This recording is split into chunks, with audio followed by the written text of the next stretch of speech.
Mike Hamilton along with Kevin Mills back at Breeden Field here at Crawford County High School in Marengo as the Hawks and Wolfpack getting set to do battle. As we said at the outset, Valley has won the previous 4 meetings, including 4 straight here. Crawford's only beaten Valley twice, once at each place. Here, when the teams first began in 2006, and then they won in 2008. That was during Valley's winless season. Well, again, Kevin, I know it's probably mixed feelings for you. You know the kids on both these teams, and you're probably rooting for every single one of them. Mike, I think both teams, are probably looking at this game. I'm sure Crawford looks at Valley and they're coming in 0-5, but I think they also know that, Valley, has a good tradition, and, they play a game where I think, defensively, if Crawford comes out and can control, the Jackson Land and Cooper and does a good job in their line, we're going to have a competitive game tonight. And, we got great weather to play tonight. And so let both teams, I think, go have some fun out there and just see which team, really comes and stays away from big mistakes. It looks like Valley's going to be receiving here, Mike. So it should be one heck of a ball game. I think both teams, I think Valley needs to get this game to get on track. And, they still got, some winnable games in front of them. Yeah. We are to the mythical halfway point of the season, 5 games in. You include the 1 sectional. Hopefully Valley wants their season to go longer than 10 games, but we will see. Getting set to kick off for Crawford County is Dalton Stout, back deep for the Hawks. Are Jackson Land and Colby Lowe, as Valley goes left to right here in the first quarter, and 2 players can't decide who's going to pick it up. Finally, Jackson Land does at the 15-yard line, trying to break to the outside. And he's hit and knocked out of bounds up at about the 26-yard line. So that is where the Hawks will take over the football as Cole Cooper leads his team out onto the field. 155-pound senior, the fullback, Colton Dickey at 155 and a junior. The wingbacks are Colby Lowe at 155 and a senior. We're going to see Jackson Land at one of the wings this week, trading at 165 and a senior, trading with Jordan Curtis, who moved to a wideout at 165 and a junior, and the other split in Amanakeup at 185 and a junior. Out of the pistol formation on 1st and 10. Colby Lowe gets the call, turns it upfield, has some running room, 30, 35, out across the 40, and before he's brought down, he's up to about the 44-yard line. So the counter play works well as Colby works his way off the right side and pounds his way all the way out to the 45-yard line. 19-yard gain on Valley's first play from scrimmage, and that's a good start for the Hawks. Yeah, Mike, Crawford got some penetration, but Colby made a good cut, and then Jackson gave Colby a good block out here on the end, so it's good play. From the 45, this time it's Colton Dickey who carries. Passes off 1 Crawford County defender as he works his way off the left side and gets it for about 4 up to the 49. So Colton carrying, and that's one thing I talked to Mark Hammond this week, Kevin. He said he'd really like to get Colton the ball a little bit more. Yeah, we've been going with Jackson, and I'm sure the teams are keying on him, so that could open it up for Colton here, and if we can keep his drive moving. This time Land will split wide to the far side. Dickey in the backfield along with Cole Cooper. This time it's Jordan Curtis that gets the call, and he pulls his way into Crawford territory, and before the Wolfpack can spill him, it's first down yardage. They'll spot the ball at the 44. That'll be a gain of 7 on Jordan's first carry of the contest as the Hawks pick up their second first down of the drive, and they're now into Crawford County territory. So we've had 3 plays and 3 different ball carriers. Yeah, Mike, they're doing a good job mixing it up, and they're beating Crawford off the ball right now. They're getting a good snap. That's the first thing. We're getting a good snap to Cooper, and he's able to really handle the ball a little better. Looks a little quicker tonight, so let's hope this continues. Down to 2 on the play clock as Cooper sets his team Looked like some movement along the line. This time Cole will carry the football as he tries right up the gut and finds very little running room. As that time he ran smack dab into the nose guard, Garrett Stout. They'll give him a gain of a yard on the play. That's it. So the fourth different player for Valley to carry the ball, but this time not much doing. And the Hawks looking at a 2nd down and 9. Yeah, Mike Crawford, like we mentioned before, they got some defensive kids that can really move, So our line is going to have to block them, and going to keep them off balance here. Looks like we're coming to the counter back. It's Colby Lowe trying to find some running room, was hoping to get out there with the lead block from Colton Dickey, and picks up about, they'll spot it at the 37-yard line, so it'll actually be a gain of 6 there for Colby. And now the Hawks are looking at a 3rd down and 3. Doing the blocking for Valley, the center is Camden Grandstaff, 205 at a junior. Left guard, Nate Hamilton, 175 at a senior. Right guard, Caleb McCracken, 185 at a junior. Nick Jones, the left tackle at 280 and a senior, and Colton Reynolds, the right tackle at 280 and a senior. Got a lot of room on the left. First 3rd down, here's Jackson Land getting the call. He's tripped up as he tried to work his way off the left side. This time it was the counter left. The last couple times have been counter right. They're going to spot him short of the 1st down by a yard at the 35, so it'll be a 2-yard gain for Jackson, and now a 4th down situation upcoming. Hawks tried on a couple 4th downs last week against Tell City around midfield. Kevin, it backfired, and it really hurt him on the field position. Yeah, got a little better field position here. Let's see.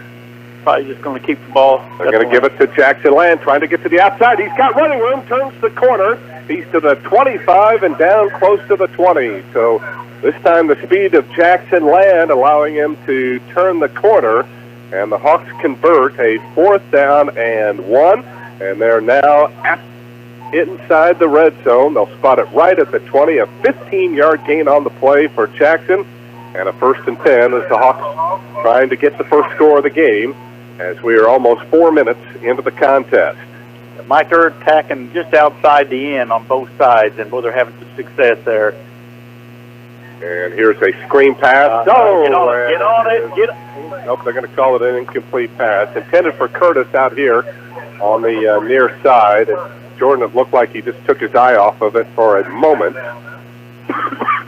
And the officials quickly said that the pass was forward rather than backward. You're exactly right, though. Sometimes you want to stop thinking it's an incomplete pass, but if it's a backwards pass, it's a live ball. Better to go ahead and get on it. Let the official make that decision. All right, 2nd and 10 now for the Hawks. Cooper sends Land in motion, counter play, looking for running room off the left side, and he is tripped up after a short gain. Maybe 2 yards on the play. That is about it. And this is where we get down into crunch time here, Kevin, for the Hawks. They move the ball nicely, pick up some nice yardage, and then all of a sudden they get inside the red zone. And the defense tightens up, Mike. The defense can come up a little closer. They tighten up, and, we're just going to have to be, our line's got to block a little better here. And big play here, 3rd and 8, and see what they come up with. In motion, Colby Lowe on the counter play, trying to get to the outside. Can his speed get him there? Yes! He's to the 15, but he is going to be short of the 1st down. He was able to squirt free from a number of defenders there and get to the outside, but he couldn't get the full turn on the corner. They're going to spot him down at the 13-yard line, so it'll be a 4-yard gain. And now the Hawks will be looking at a 4th down and 3. They've already converted 1 4th down here on this drive. That was a 4th and 1 back at their at the Crawford 35-yard line. Now they need to pick up 3 yards here to get the 1st down. That was a nice run by Colby. He had 2 or 3 guys there going to get him about 3 or 4 yards. And they're going to have to hustle. They're down to 2 on the play clock, and Mark Hammond is going to have to burn a timeout. So again, the Hawks taking their time getting up to the line, and it'll cost them a timeout. 7:12 to go, opening quarter on the Fast Eddie's Country Store and Deli scoreboard. Hawks driving for what they hope will be the first score of the game. We'll have more Spring Valley football right after this. What's better than enjoying a fine meal at 33 Brick Street in French Lick? savoring each mouth-watering bite on their outdoor patio and courtyard. Enhance your 33 Brick Street dining experience by taking in the open air during these warm months. Their patio and courtyard, featuring a fire pit, is perfect for special occasions or events, including wedding receptions, anniversaries, birthdays, and more. They can even design a special menu for your event. Make your reservations by calling 33 Brick Street at 936-3370. That's 936-3370. 33 Brick Street in downtown French Lick. Good food, all in a legendary atmosphere. This is Springs Valley senior lineman Nick Jones. Now back to more Blackhawk football with Mike Hamilton on Q100.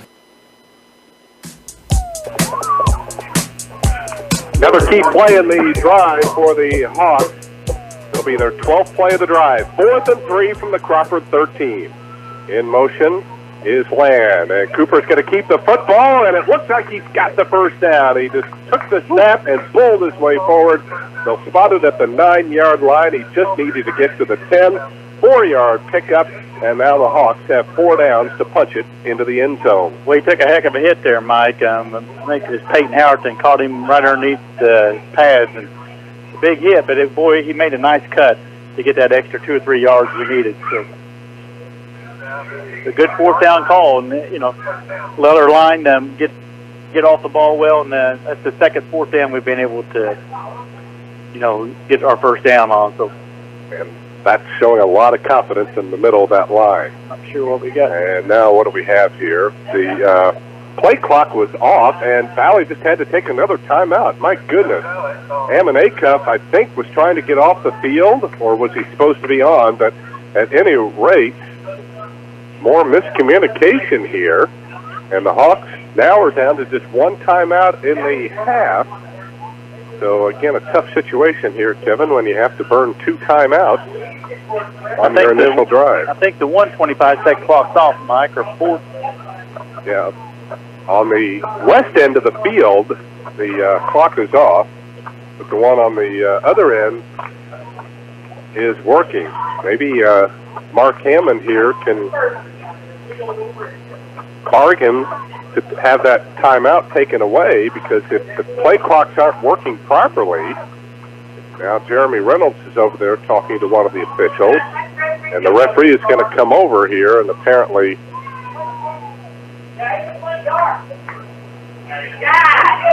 and nobody is sure up here in the press box why the play clock is not working. Like I said, on the east end of the field, it's working fine, but just not the one that is over on the west end. And the Hawks are going west right now, so that makes it a little bit tougher. So maybe they'll rescind the timeout. I'm sure Jeremy Reynolds, the Crawford County coach, would like to see the timeout stand. Valley's back out onto the field here, so they really didn't have the timeout per se. And now Mark Hammond walking out of the field. He wants an explanation as well. I think the official, Mike, Valley, I think they had 12 guys on the field, and they were getting rid of one of them was leaving, so I don't know if they will give the timeout back or not. Well, Matt Cooper and the team of surveyors and engineers at BRCJ Incorporated are proud of our young leaders that excel between the lines and in the classroom. BRCJ salutes the parents, teachers, and coaches for their support of these activities, because life is a team sport. So still some discussion going on here as to what they will do. It is my guess that they will take away the timeout. And now they have started the play clock, which is at 25. First and goal for the Hawks at the 9 as Cooper hands off to Jackson Land. Gets a nice hole on the left side. Turns the corner. 5, touchdown, Springs Valley. What a block out here on the far side. Adam George just took out the defensive end on that side and left a hole big enough to drive a truck through, and Jackson Land prances into the end zone, and the Hawks have the first touchdown of the night and leading it 6-0. Yeah, Mike, the Hawks, that was a good drive there. They were able to run about probably 9 or 10 plays, and they converted on a couple of 4th downs, and just that opened up, and Jackson was able to get a big lane.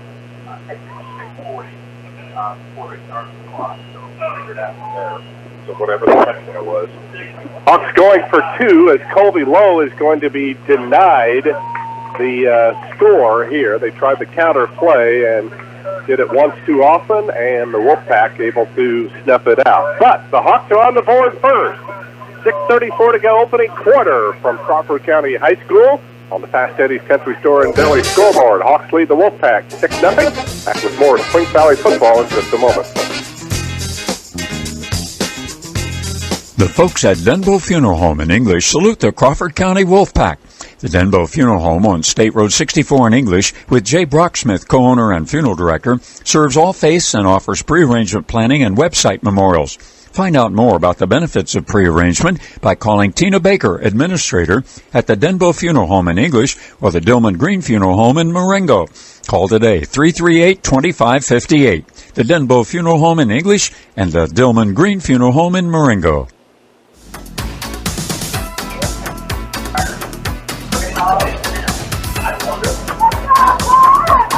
A vintage Valley drive that the Hawks have been looking for. We'll talk about it in a moment as the kickoff by Josh Punturi hits an up lineman and then is fielded and then bobbled, but fortunately for Crawford, they're able to fall on top of it.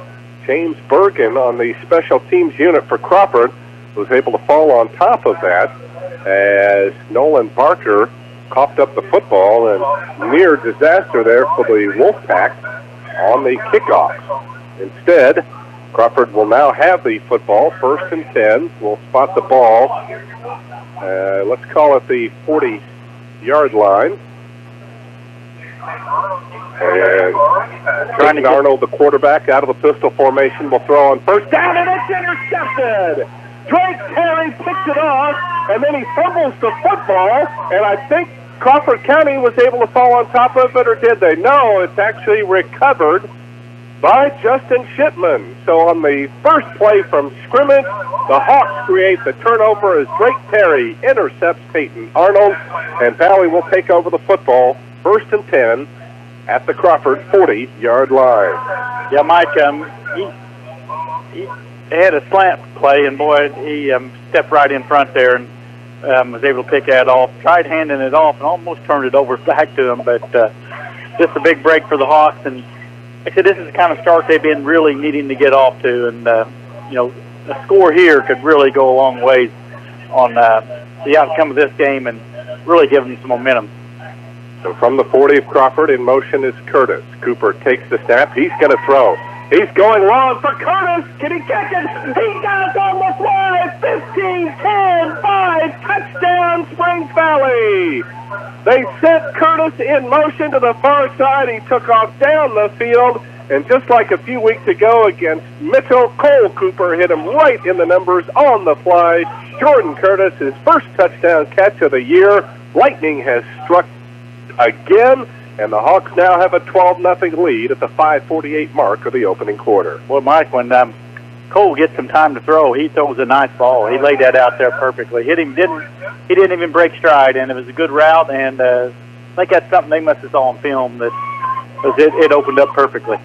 Now the Hawks will go for 2. In motion is Land. Here's the lob into the end zone for the 2-point conversion. Ammon Acuff had it, and at the last second, it just slipped off of his fingertip. So the Hawks were trying to get the 2 back to make it 14, but instead they'll settle for their second touchdown. And this is the largest lead that the Hawks have had at any point in the 2018 season. Time out of the field, 5:48 to go, opening quarter on the Fast Eddie scoreboard. It's now the Hawks 12 and the Pack nothing. Back with more Spring Valley football right after this. Hi, this is Lynn at Reeser Chiropractic Center. The shopping is done. The kids are back in school. Football's just starting. Mom, you need a break. A time just to relax and unwind. Call for an appointment with one of our board-certified massage therapists and let her help you get back into shape. But if it's not just sore muscles, you will want to see Dr. Lolita. She has your back. For your appointment, call 723-2277. That's Reeser Chiropractic Center. We'll be waiting for your call.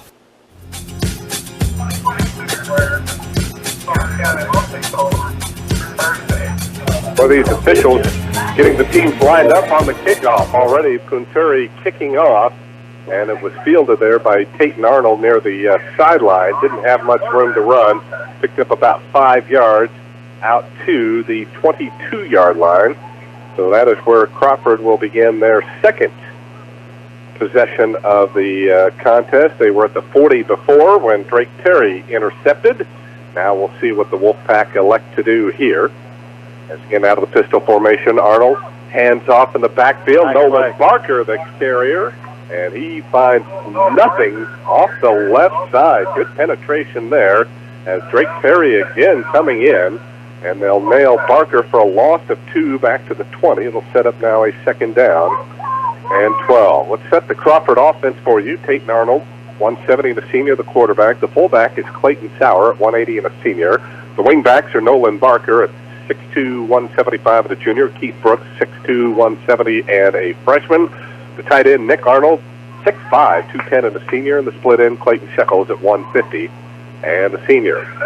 Now the 4 on the play clock. Up under center as Arnold takes the snap, hands off, and hit almost immediately as the fullback, Sauer, and he just barely got back to the line of scrimmage, and that is about it. This Hawks team right now, Kevin, really fired up. Yeah, Mike, this start is, just really what Valley needed. You can tell, they're playing some confidence. Crawford's a little, they're flat-footed right now. And, the Hawks just need to go ahead and put pressure on them. I'm sure third and about 12, there's going to be throwing the ball here, so we'll see if we can put some pressure on the quarterback. Wolfpack have 4 wideouts, 3 to the far side. Arnold to throw, and he throws up a lame duck, and it is caught and then dropped. That time, Preston Coleman had it right in the numbers, and just as the ball got there, delivering a jarring hit there was Jordan Curtis to knock it loose. It'll bring up now a 4th down and 12. Boy, it's kind of a lame duck throw there. I thought the Hawks might be able to get a hand on that and pick it off again. Instead, Dalton Stout back in punt formation. Jordan Curtis and Jackson Land both standing back at about midfield. Good snap back. The Hawks will set up for the return. Good punt. And Jackson will take it at the 49. Gets away from one tackler. He's to the 50, 45 to the 40, and is finally brought down, but a nice return. There is a penalty flag, though, thrown at midfield, and we'll see what this is all about. I don't think there was any player there for holding. Maybe they're going to call a face mask. Nope, they're going to call a block on the back here on the Hawks. So that will nullify the run of 13 yards on the return for Jackson Land, and will back up the Hawks. So they'll have to start now back in their own territory. That's our first penalty of the night, and we'll send the ball back to the 40. So that is where the Hawks will take over this series with 4:03 to go here in the opening quarter, and the Hawks leading on the Fast Eddie scoreboard at 12-0. Okay, Mike, let's see if the Hawks can keep it rolling, and if they keep mixing it up. They came out throwing on first down. Double slots, Curtis in motion, gets it on the counter, started outside, cuts it in. Another flag is down, another nice run for Jordan Curtis, but it's probably going to come back here, and we're probably going to get a holding call here against the Hawks. And nope, they're going to call a chop block here on Valley. Chop block, of course, is where you've got one offensive player blocking high and another offensive player blocking the same defender low, and that is a no-no in football because that certainly can cause injuries, and it is, you're right, Kevin, a major penalty, 15 yards, and that will send the ball all the way back to the 25-yard line. So the Hawks will have first and English right now. The Hawks are able to run this counter, and Crawford's having a tough time picking up the football. Let's see if first, like you said, first and 25, first and 30 here, see how the Hawks getting lined up. As there's the counter to Colby Lowe on the sweep, trying to get to the outside and not quite able to turn the corner He will pick up 5 yards, though, up to the 30. So that'll set up now a second down and 20. 3:40 to go here in the opening quarter. 12-0 Hawks. Colby now, that's his 4th carry for 34 yards. He had that 19-yarder to start things off. Alec could use one of those right here now on second and long. Mike, it looks like Colby, just overall, just watching from up here, it looks like he's a little quicker than everybody on the field. Right. Taking advantage of that. Looks like he's kind of hesitating if he just turned it on. Put on the afterburners. Little play. Now they're going to fake. They'll throw the screen pass. It is caught out here. That is Colton Dickey trying to turn the corner. He's up to the 35 and up to about the 37. So Mark Hammond going a little deeper into his playbook that time, throwing the screen pass.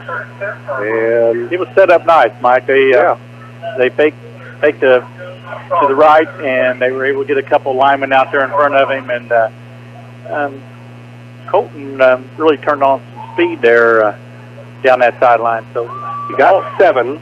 So it'll bring up 3rd down and 13 now for the Hawks. So, well, you take away the 2 penalties that the Hawks have had here, they'd be in pretty good shape. Let's see what they do on 3rd and long. In motion is Curtis. Here's Cooper dropping back to throw, fires up the middle, and he's going to be picked off.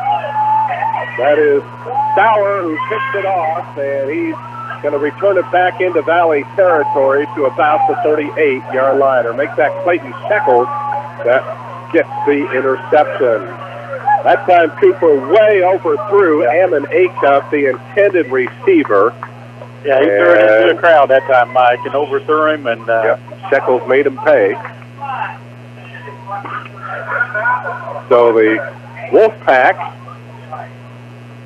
will take over the football, by far their best field position at the Valley 37-yard line. That was a return of 16 yards after the interception. The Hawks have their first turnover of the contest. Each team now has thrown an interception, and now we've got a false start here on Crawford on their first down. Yeah, they never got set, Mike. Crawford never got set that time. May have been a little confusion getting everybody out there on offense after the interception, but they didn't get set. That is Crawford's first infraction of the contest. So the ball back to the 42, first down and 15. Yeah, Valley just needs to keep bringing the pressure. Although they've been playing well defensively, I don't believe Crawford's got a first down yet. So really just need to keep the pressure on. Made a mistake, and you just got to live with that and keep them out of the end zone. They're trips now. Crawford went trips. And the handoff goes to Keith Brooks. He's a freshman, and he finds some good running room off the left side. The Hawks bumped the fake that time. Everybody thought that Arnold kept the football. Instead, he handed off to the freshman. And Keith Brooks able to pick up some big yardage. He'll get a lot of that back. Not quite a first down. We've got a Spring Valley player. Number 70, Mike. That is Alex Emery. Alex, the sophomore. Kevin has been playing well, and Mark Hammond this week rewarded him with his first career start. And boy, you hate to see that as he clutches that left knee. Mike, the Brooks boy, I remember him coming in the weight room as an 8th grader. He is going to be a heck of an athlete. I'm sure football, basketball, baseball, whatever he does, he's a freshman and got good size, and he's athletic, real athletic, and he showed that there. He hurdled somebody, got away from a couple of guys, and turned it upfield. He knew where to go once he got in open field. So, by the way, they I just looked across. They did credit Brooks with a 15-yard gain on that play, and it was good enough for a first down. So Alex Emery try to come up off under his own power, and we hope the injury isn't too serious, and we'll see him back out on the field before the night is over. Go Blackhawks and go to Dairy Queen of Spring Valley for the Snickerdoodle Cookie Dough. It's the September Blizzard of the Month, and remember, you get $5 off DQ frozen cakes in the display case every Monday at Dairy Queen of Springs Valley. So that's a tough break there for Alex Emery. Starting at right tackle, 245 and a sophomore, a big young man. Colton Reynolds, the other left tackle at 280 and a senior. The ends, Caleb McCracken, 185, a junior. And Camden Grandstaff at 205 and a junior. First and 10, Crawford at the Valley, 27-yard line, taking advantage of the interception, or hoping to. And some movement there. And now what do we have here? It's going to be encroachment here against the Hawks. Yep.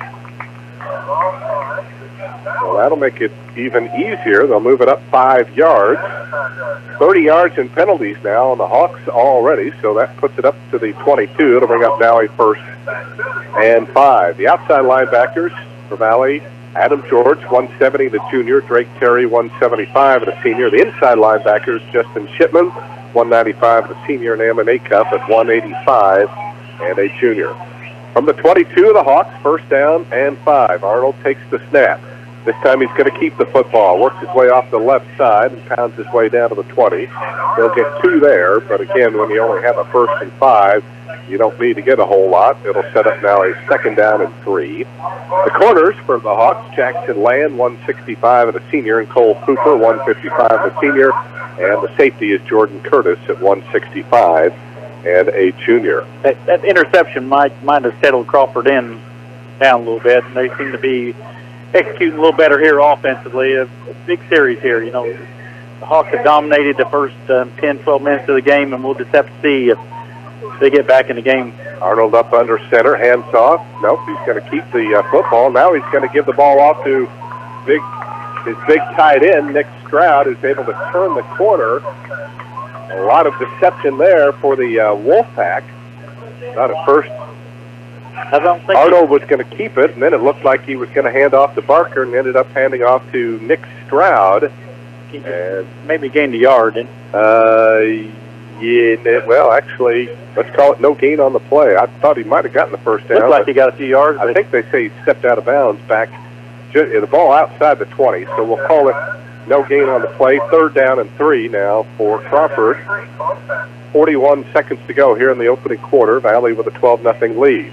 Out of the pistol, there goes Arnold looking for 1st down yardage. He's got a big hole up the middle. He pounds his way down inside the 10 and all the way to the 6-yard line. Boy, a huge hole opened up right up the gut. And I'll tell you, last week, Kevin, the Hawks were very vulnerable to those up-the-gut plays by Tell City. That one gains 14, and it's 1st and goal now for Tell City. Oh, yeah, Mike, or 1st and goal for Crawford County.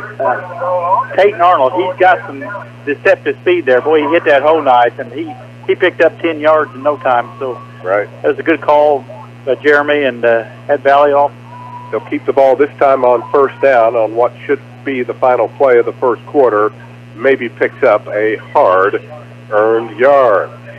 So the Hawks taking advantage of a couple of turnovers, a couple of nice drives. They build a 2-touchdown lead, but the Wolfpack are threatening. That's the end of the 1st quarter from Greenfield in Marengo. On the Fast Eddie scoreboard, it is the Blackhawks 12 and the Wolfpack nothing. Back for the 2nd quarter in a moment. This is Springs Valley High School football.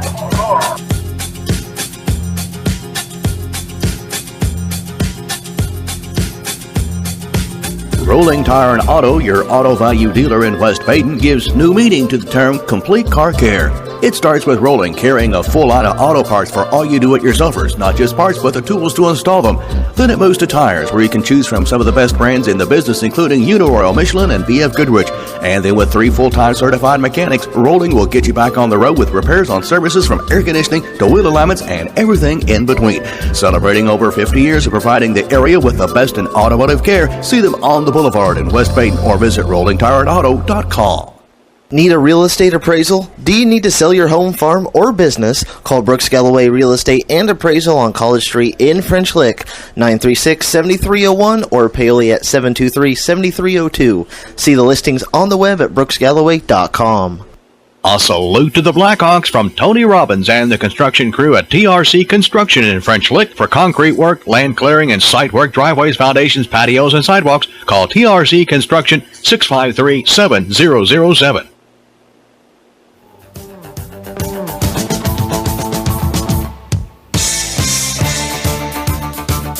This is Spring Valley Senior quarterback Cole Cooper, and you're listening to Blackhawks football on Q100. We start the second quarter with Crawford threatening. Arnold takes the snap, works his way off the left side, driving forward, and he'll be pushed back. He does get it to about the 2-yard line. Hawks trying to do their best goal line stand. It'll bring up 3rd and goal now.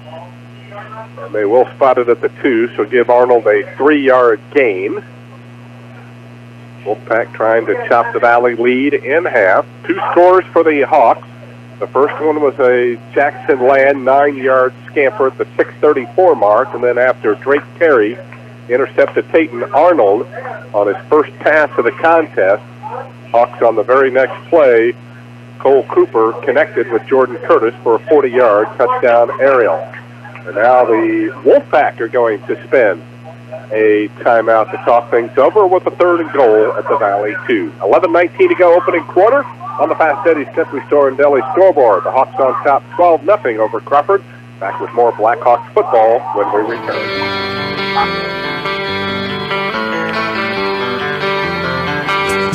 Attention cord cutters. Have you switched to streaming TV services only to discover your internet speed isn't cutting it? Make your streaming TV experience seamless with Smithville's Fiber Internet, the best for streaming TV, movies, videos, and more. Smithville Fiber is prepared for today's technology as well as whatever tomorrow brings. Be more than a cord cutter. Be on the cutting edge of internet.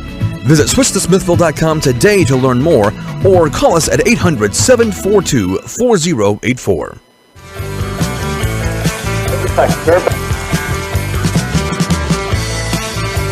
Chicago's Pizza, good. Stop by Chicago's on the Boulevard in French Lick for the salad bar lunch, 11 to 1:30 Monday through Friday. Salad, pizza, breadsticks, and drink, all for $7.99 at Chicago's Pizza in French Lick.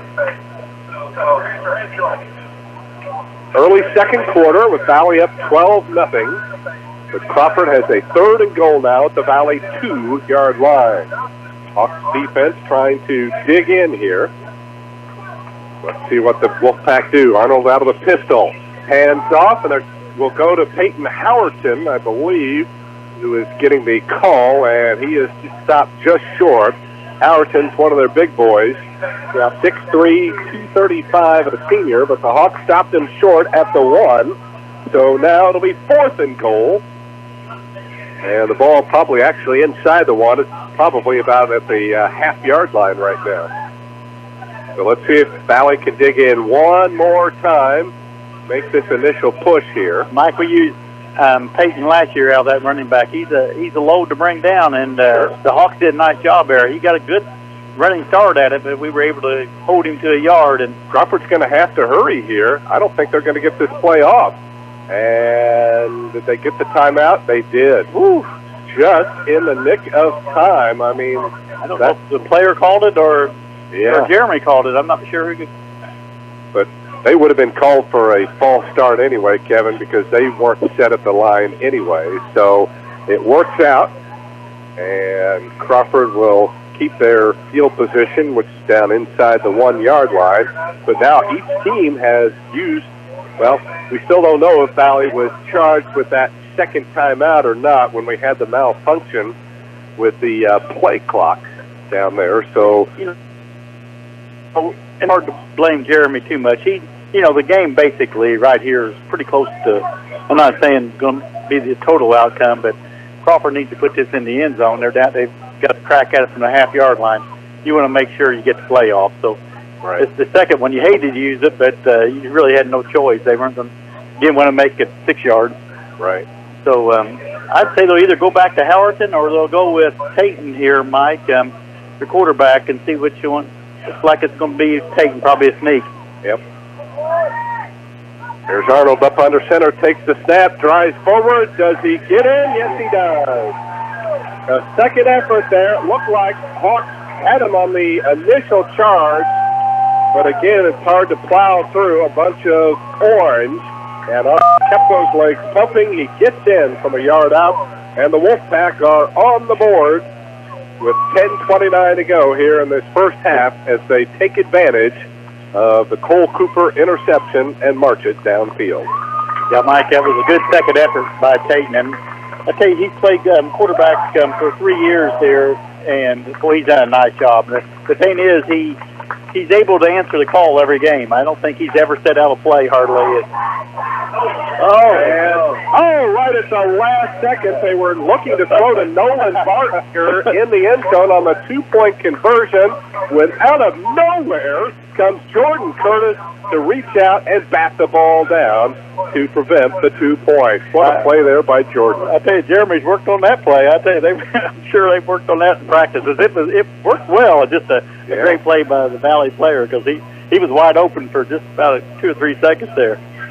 So a timeout on the field. The score reads Springs Valley 12, Crawford County 6 on the Fast City scoreboard. Back with more Blackhawks football right after this. Springs Valley's mobile banking app is easy peasy. Easily review your balances, deposit checks, and even check your credit score on Springs Valley's app. With Springs Valley's mobile app, you will receive your credit report, monitoring, and alerts. Plus, you have access to loan offers and financial educational tools.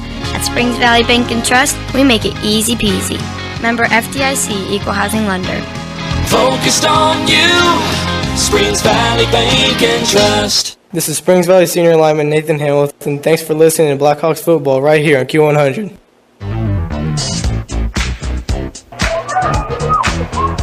Springs Valley's lead chopped in half thanks to a nice drive by Crawford. They started in Valley field position.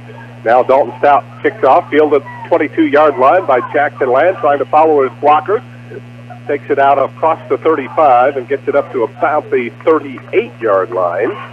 So that is where the Hawks will take over, but now their lead a little less than it was a few moments ago. Mike, I wanted to mention, like the 2 years I coached here, one of the things, not a lot of wins, but one of the things I noticed their kids they compete really no matter what the score is. And one thing they did have success at on defense, they caused turnovers. And I think the first year I coached, I think they even won that battle. I think it was 29-21 for the season. Even though they weren't able to come out with victories, they really can cause havoc on defense, and they make plays. They seem with the ball. If you make a mistake, they'll come up with it. That was a big play there by Shekels on the interception. Ball at the 37, the Valley, first down and 10. On the counter play, Jackson Land looking for running room, started outside, cuts it upfield, and is gang tackled as he gets it out over the 40, up to about the 41. Well, Jackson took a hit there, Mike. Yeah, he's slow in getting up. Yeah, that was getting up. Tough hit there. Be a gain of 4 on the play. It'll set up now a second down and 6, but that's not Jackson good. Now noticeably hobbling. So we'll see what Mark Hammond elects to do here. Crawford's defense fired up there. Well, they came up and they stuck him, got him before he got going, and probably going to come back with. Here's Lowe in motion. Yep. Colby started outside, cuts it up, and keeping those legs pumping now is going to be pushed back. Actually, they'll stop play and mark his forward progress up at about the 45-yard line. So that'll be a gain of 4 for Colby. That'll set up now a third down and 2. Valley won last year's game in French Lick, and you remember this, Kevin, 36-2. Wolfpack's only points came because Valley was guilty of a holding penalty in their own end zone. Yeah, I think the very first of that game, Perkaiser, Dwight blocked the punt for a touchdown and never quite recovered from that. Oh, on 32, nice job by Colby Lowe to escape a holding or fake defender. And as the flag comes in, Colby for now has the first down, but it may be coming back. Yep. And it is, and the Hawks continue to commit key penalties here. Yet another holding call on Valley as they continue to pull out the yellow hankies from the officials. So that'll move the ball back to the 34-yard line. Crawford playing more confident. Definitely the last 6-7 minutes of this, last part of the first quarter and first couple minutes here, they're playing a lot quicker than they were early. So they've got some momentum, and the Hawks will have to make a big play here. 3rd and 12, 3rd and 13. 3rd and 13, yep. Plenty of time on the play clock as Ammon Acuff splits wide to the near side. Jackson Land in the slot, in motion.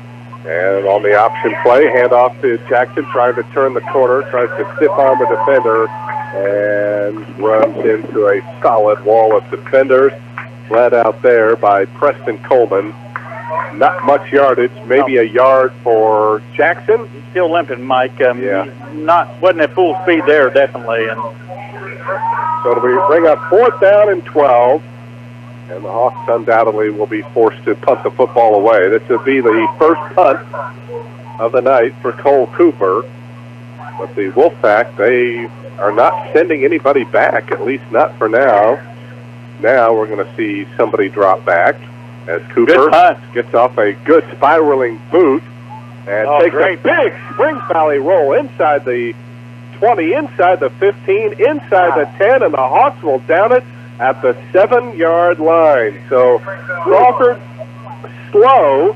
They had Clayton Shekels back there. Got a flag on the field, Mike. He let the ball go and took a nice valley bounce down to the 7 of Crawford, but we'll see what this flag is about. If it's on Crawford, that's going to back them up even further. It is. And it is going to be a holding call. So now it looks like Crawford is going to have to start this drive inside their own 5-yard line. But how about this, Kevin? A 58-yard punt for Cole Cooper. Well, a lot of it was some roll because Crawford didn't mishandle it, but it was a good punt. I mean, he got that off, and he got a great roll. That shows, Mike, how important special teams are. You got to have somebody back there, 25 or 30 yards that either make a fair catch and, boy, give yourself some field position. Now Crawford's backed up. This should really play in favor of the Hawks. They're back to their own 4-yard line. 1st down and 10. Arnold hands off, and again, not much running room down there. Couldn't tell who got. I think it was. We'll check and see who the ball carrier is. I think it was the fullback Clayton Sauer. He actually lost 3 yards back to the 1. Yeah, the Hawks nearly had a safety that time. So the ball back to the 1-yard line. So the Hawks trying to take advantage here of the field position. 58-yard punt, and then the holding penalty backed it up to the 4. Now down to 4 on the play clock. Crawford has to get up to the line, and they have all sorts of movement here, and so it'll be a false start, and can't really back them up any further. They're already at the 1-yard line. So, of course, we don't deal with half yards in football, so the ball is technically still at the 1, so you can't really charge any yardage. So it'll bring up now I think they're going to run out of time again, down at 13. Yep. Nick Stroud coming in with the play from the sideline, and as they break the huddle already down to 7 on the play clock. So Peyton Arnold hurries him up to the line of scrimmage, and with 1 second takes the snap, drops back to throw, fires over the middle, and he's got his man. That is Nick Stroud up at about the 10-yard line. They'll be short of the 1st down, but he does get 9 yards on the play. And that'll set up now a 3rd down and 4. So a risky call here, back deep in your own territory by Jeremy Reynolds. It pays off as a big 6'5" tight end makes it a 3rd down and 4 now at the 10-yard line. Yeah, Nick's a heck of a receiver, Mike. He's, like you said, 6'5", and he made a good cut there, and Tatum was able to hit him right on stride. And, boy, a good tackle by Jackson, or that could have been a big play. Let's see if the Hawks can come up with a big defensive play here as the handoff goes to Stroud again. No, it is Nolan Barker carrying the football, and he's got the 1st down straight ahead, running all the way out to the 20-yard line. So Hawks had him pinned back deep at their own 1-yard line, let him off the hook, and now Crawford has a fresh set of downs on the 10-yard scamper by Nolan Barker. 1st and 10 now for Crawford at their own 20-yard line. Yeah, Mike, the Hawks need to dig back in. You know, they got off to a great start. Crawford battled back. Out of a pistol formation, 2 in the backfield. Handoff again. I think this is Barker, and again he finds very little running room. I'm not sure he even got back to the line of scrimmage. He might have. This time the Hawks are able to smell it out. He gave maybe a yard, Mike. So let's call it 2nd and 9 now at the 21. We covered the skill players for Crawford. Their center is Garrett Stout, 185 of the junior. Left guard is Dalton Stout, 195 of the senior. I'm going to assume brothers. Brothers, yes. Peyton Howerton, the right guard, 235 of the senior. Nick Riddell getting the start, 175 of the senior at left tackle. Right tackle Tyler Melton at 240 and a senior. Throwing is Melton. It's tipped up in the air and almost intercepted. Was that Cole Cooper out there? No, it was Drake Terry again. Yeah, and Drake, Kevin, nearly had his second interception of the ball game. He tipped it up and just about came right back down in his hands. He did a nice job cut in front of Nick Stroud. They were going to Nick, and he Peyton had the ball. Needed to be about 2 or 3 feet higher to give Nick a chance. And boy, Terry did a nice job of tipping it up and almost another pickoff. Great at that. Outside linebacker position, playing a heck of a game. Now on 3rd down and 9, back to throw is Arnold. He fires it out on the flat over the middle, and it's intercepted by Cole Cooper. He's still on his feet. He's to the 40, the 35 of Crawford, and out of bounds at about the 33-yard line. So the Hawks have come up with their second interception of the ball game. As again, it looked like Nick Stroud, the intended receiver, Peyton Arnold overthrew him, and Cole Cooper, back in coverage, was able to pick that off and get a nice return of about 8 yards. And the Hawks in business. Now 1st and 10 at the Crawford County 28-yard line. It was almost the same type of interception Crawford had. The ball went across the middle, and boy, Cole really he saw that all the way and caught it in stride. All right, let's see if the Hawks can take advantage. Down to 5 on the play clock as Cooper gets his team to the line, sends Colby in motion. Colby gets the handoff, and he is pummeled as he got it. Peyton Howerton again just drove him into the ground. And, well, that's a mismatch. Colby, at best, is 155 pounds. He's given away about 80 pounds to Peyton Howerton, and I'll tell you what, he's probably going to be feeling that in the morning. I don't think anybody touched him, and boy, he came full speed and caught him about the time he cut upfield, Mike. And gain of 2, 2nd down, and 8. Here's Cooper on the reverse to Drake Terry. He's going to throw the football. He's got a man, Jordan Curtis. He makes the catch. 10-5 touchdown, Springs Valley.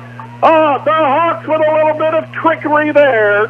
As they started with the reverse, Cooper handing off to Drake Terry, who planted through to a wide-open Jordan Curtis down at about the 10-yard line, and it was clear sailing from there. The Hawks have their 2nd touchdown aerial of the game, their 3rd of the night, and they regain a 12-point lead at 18-6. With 3:25 to go here in the first half, pending the extra point. Well, the offenses are opening it up, Mike. I tell you, they're pulling out everything. That was a great executed play again, and it's a beautiful throw and a beautiful pattern. Hawks will go for 2, hand off to Colby Lowe. Gets a nice hole on the right side on the counter play. As again, a nice job out there. Might have been Jackson Land that kicked out that end again and allowed Colby to prounce untouched into the end zone for the 2-point conversion. And the Hawks lead increases to 14. Time out on the field, 3:25 to go first half. On the Fast Eddie's Country Store and Deli scoreboard, Hawks now lead Crawford 20-6. We're back with more Springs Valley football in just a moment. You've worked hard to build and protect your estate throughout your lifetime. Enjoy the confidence that comes from knowing all you've worked for may be preserved for your heirs. Please call Jamie Sullivan, Senior Vice President of Investments of Sullivan Financial Consulting of Raymond James, located in Mitchell at 849-2670. Jamie can help design a comprehensive plan suited for your family's future financial needs. Call Jamie Sullivan today at 849-2670. Raymond James and Associates Incorporated, member New York Stock Exchange, SIPC.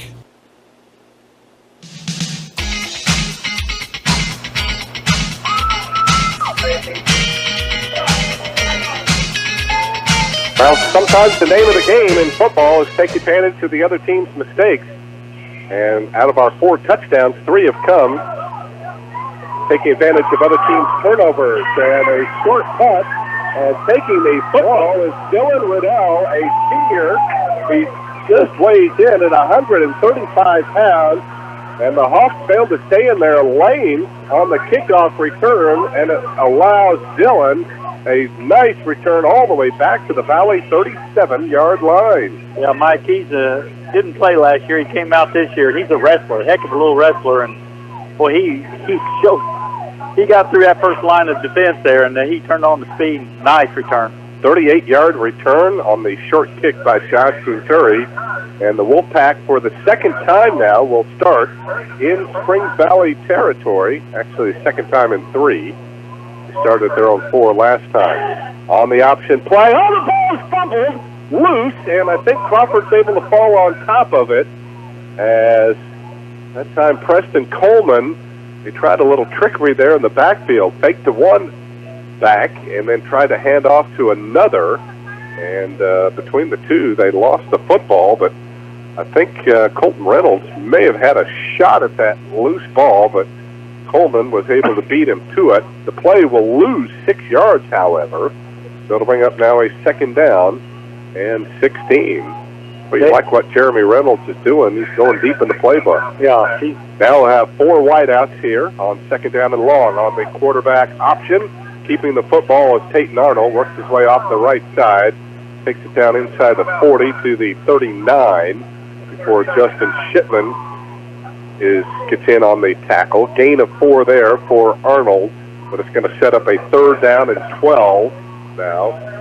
And Crawford definitely in 4-down territory. We're down to just 2:10 left here in the first half.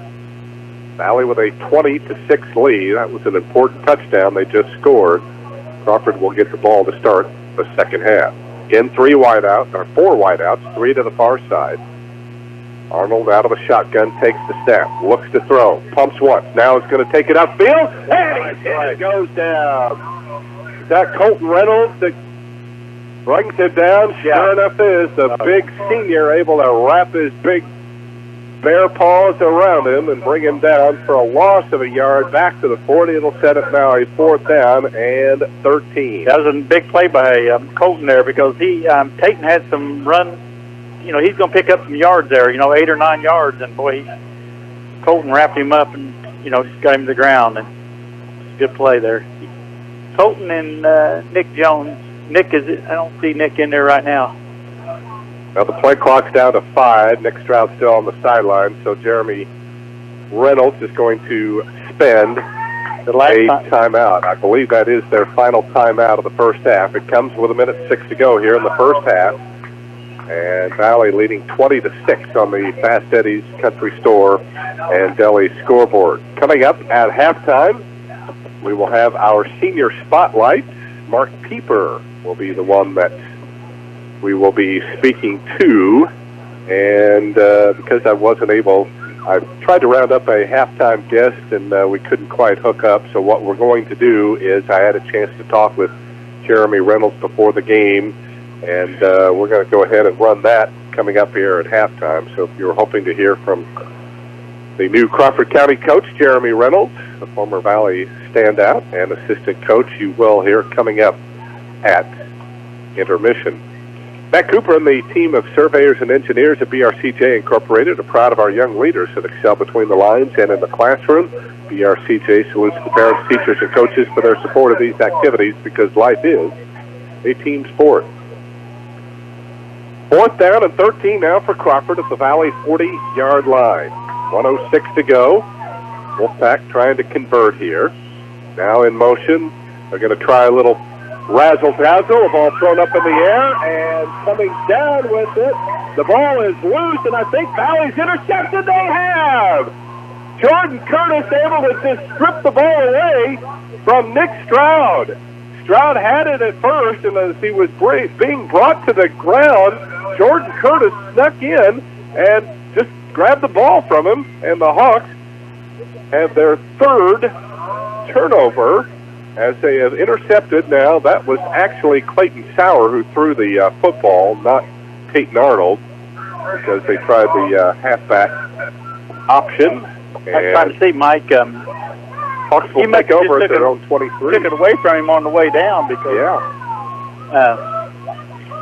Nick went up in the air, made a heck of a catch, and then came down and stripped him of the ball.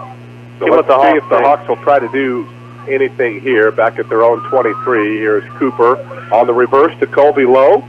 Turns it upfield and still on his feet and drops it about the 28-yard line. So that'll be a 5-yard gain on the play. Colby's been busy here tonight. And now Valley will spend a timeout. That'll stop the clock with 45 seconds remaining. Colby now, that's his 7th carry for 45 yards. It'll set up now a 2nd down and 5 here for the Hawks when play resumes.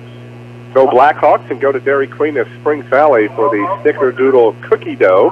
It's the September Blizzard of the Month. And remember, you get $5 off DQ frozen cakes in the display case every Monday at Dairy Queen of Springs Valley. Mikey, I think it's pretty obvious. Both teams are trying everything tonight. I think they're going deep in the playbook, aren't they? for a victory tonight. And the Hawks came up with some big turnovers. Has been a big key. Because that play there was going to be a first down, Mike, and put them in position to score. And I think Crawford gets the ball at the start of the second half, so that was a huge play there. And that's what you have to do. If you want to get it, the Hawks don't get their first victory, they got to keep making the plays that have this first half. I think the Hawks will take a shot deep here, Kevin. Yeah, they may. Just as long as they go deep, it won't be too concerning. You just got to make sure no turnover, of course, in their deep in their. 2nd and 5 from the 28. Back to throws Cooper. He is going long for Jackson Land. He stretches out, but the pass just a little bit too long, and he's not able to come up with it.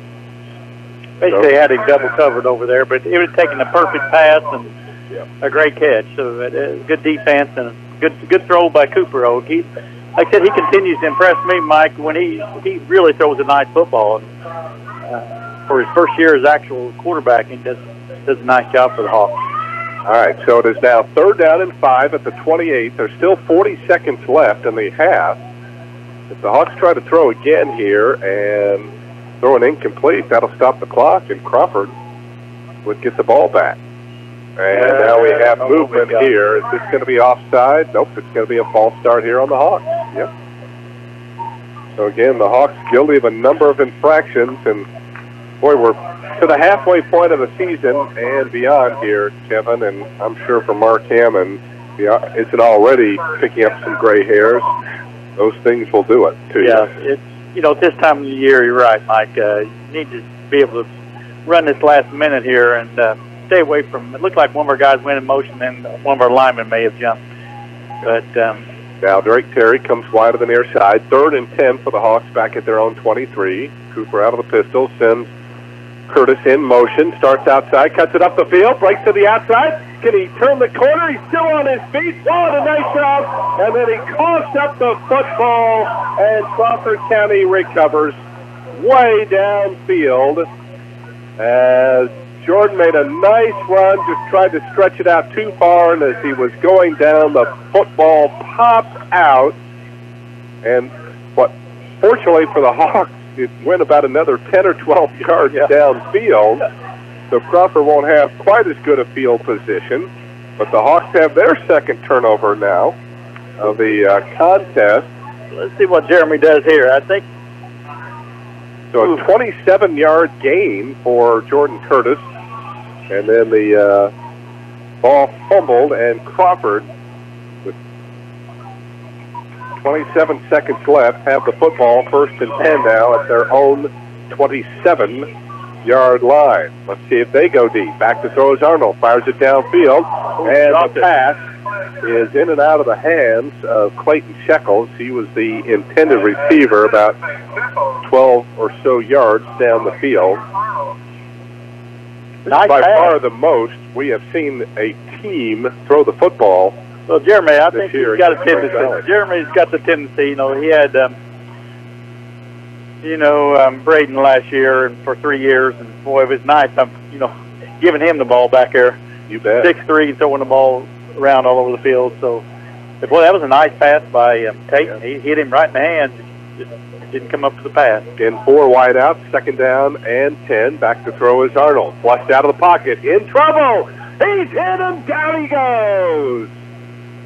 Let's see who comes out of the bottom of the pile for the Hawks. That'll get credit for the sack. I don't think there's any timeouts left, so I think it's going to run the clock out here, Mike. Caleb McCracken got in there. So from his defensive end, he'll get credit for the sack on what will be the final play of this first half. A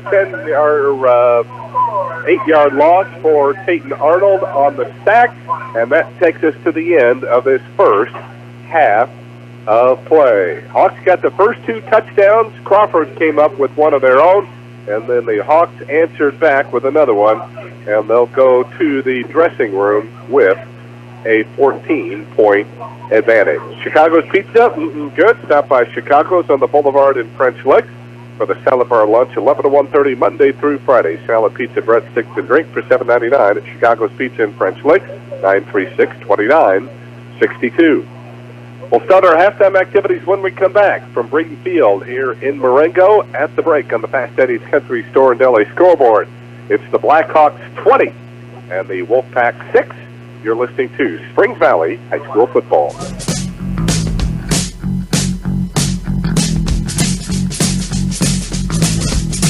Caring people make the difference at Springs Valley Meadows in French Lick. You can feel it the minute you walk into Springs Valley Meadows. We're the experts in long-term care, not just doing a job, but following a calling.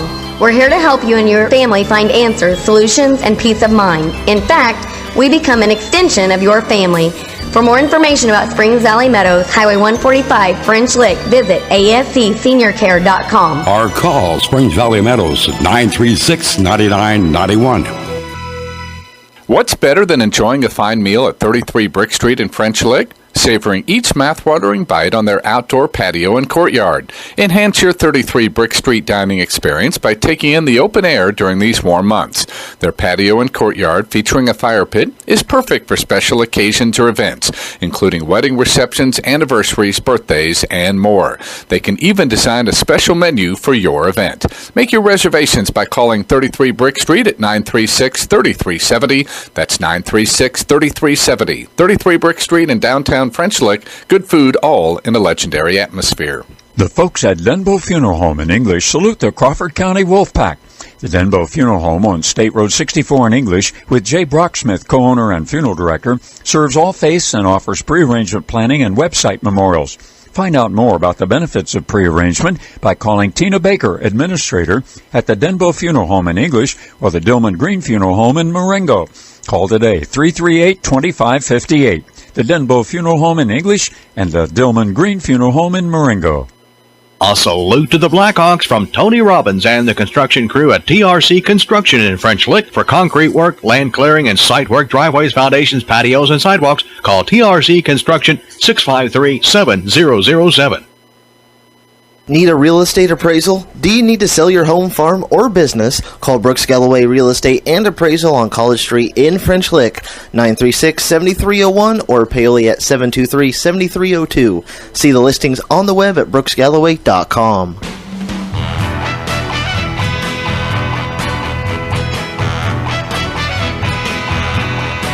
And before we start our halftime activities from Crawford County High School, let's pause 10 seconds for station identification. You're listening to Springs Valley High School Football. Catch all the action of Blackhawk and IU sports on the Sports Voice of the Valley, WFLQ, French Lick, Indiana.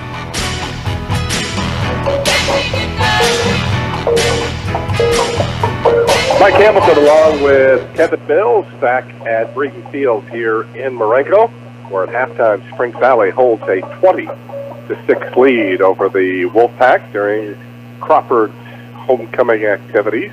We're hearing from the Crawford County Marching Band here in the background as we recap the first half scoring. The Hawks took the opening kickoff and marched at 12 plays and 74 yards. They needed 5 minutes and 26 seconds to do it. They converted 2 fourth downs in the drive, the last 9 coming on a run by Jackson Land. At the 6:34 mark of the opening quarter, the run for the two-point conversion was no good, and Valley led 6-0. On Crawford's first play from scrimmage, Drake Terry stepped in front of Nick Stroud and intercepted Peyton Arnold. The Hawks took over at the 40. They needed just one play as Cole Cooper went up top to Jordan Curtis. The pass was perfect. Jordan able to haul it in for a 40-yard touchdown aerial. That coming just 46 seconds after Valley's first score. Hawks tried to throw into the end zone to Amaneka for the two-point conversion, but Ammon could not hang on. Still, Valley had a 12-0 lead at that point. After a Springs Valley interception late in the first quarter, the Wolfpack were able to take full advantage of the opportunity and scored their only touchdown of the half when Peyton Arnold ran it in from a yard out. The Hawks were trying to make a goal line stand as Crawford had it first and goal at the 6, but Crawford managing to punch it in, and then the pass for the two-point conversion knocked down by Jordan Curtis.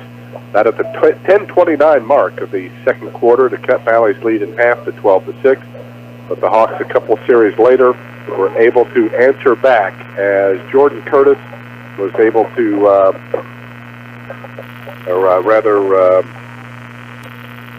Jordan Curtis actually made the first of his two interceptions and returned it to the Crawford County 28-yard line. 2 plays later, Hawks back in the end zone as this time Drake Terry, getting the handoff from Cole Cooper, fired it downfield. Jordan again the recipient for the touchdown. That at the 3:25 mark of the first half. Colby Lowe then ran it in for the two-point conversion, and that's where we stand now with the Hawks on top of Crawford by a score of 20-6 on the Fast Cities Country Store and Deli scoreboard. When we come back, as I said before, we had an opportunity to chat with Crawford County coach Jeremy Reynolds. We'll hear that conversation as our halftime report continues from Crawford County High School in Marengo. This is Springs Valley High School football.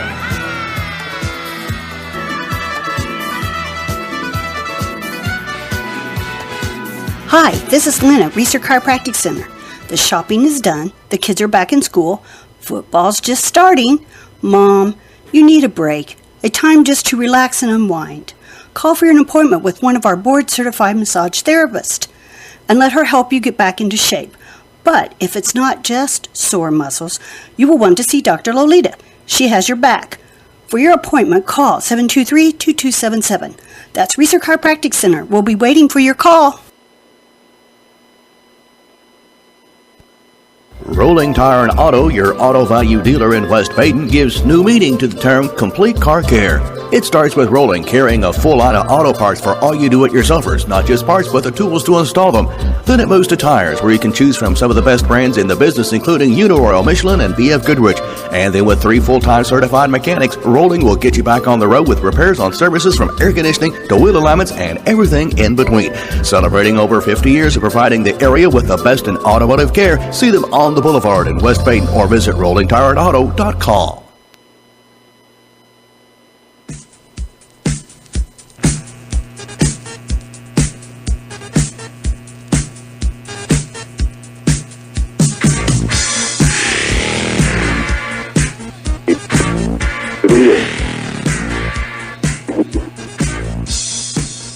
Now it leads the Crawford County Wolfpack. Jeremy Reynolds, certainly good to catch up to you, and congratulations on the appointment. Yeah, thanks, Mike. I appreciate that.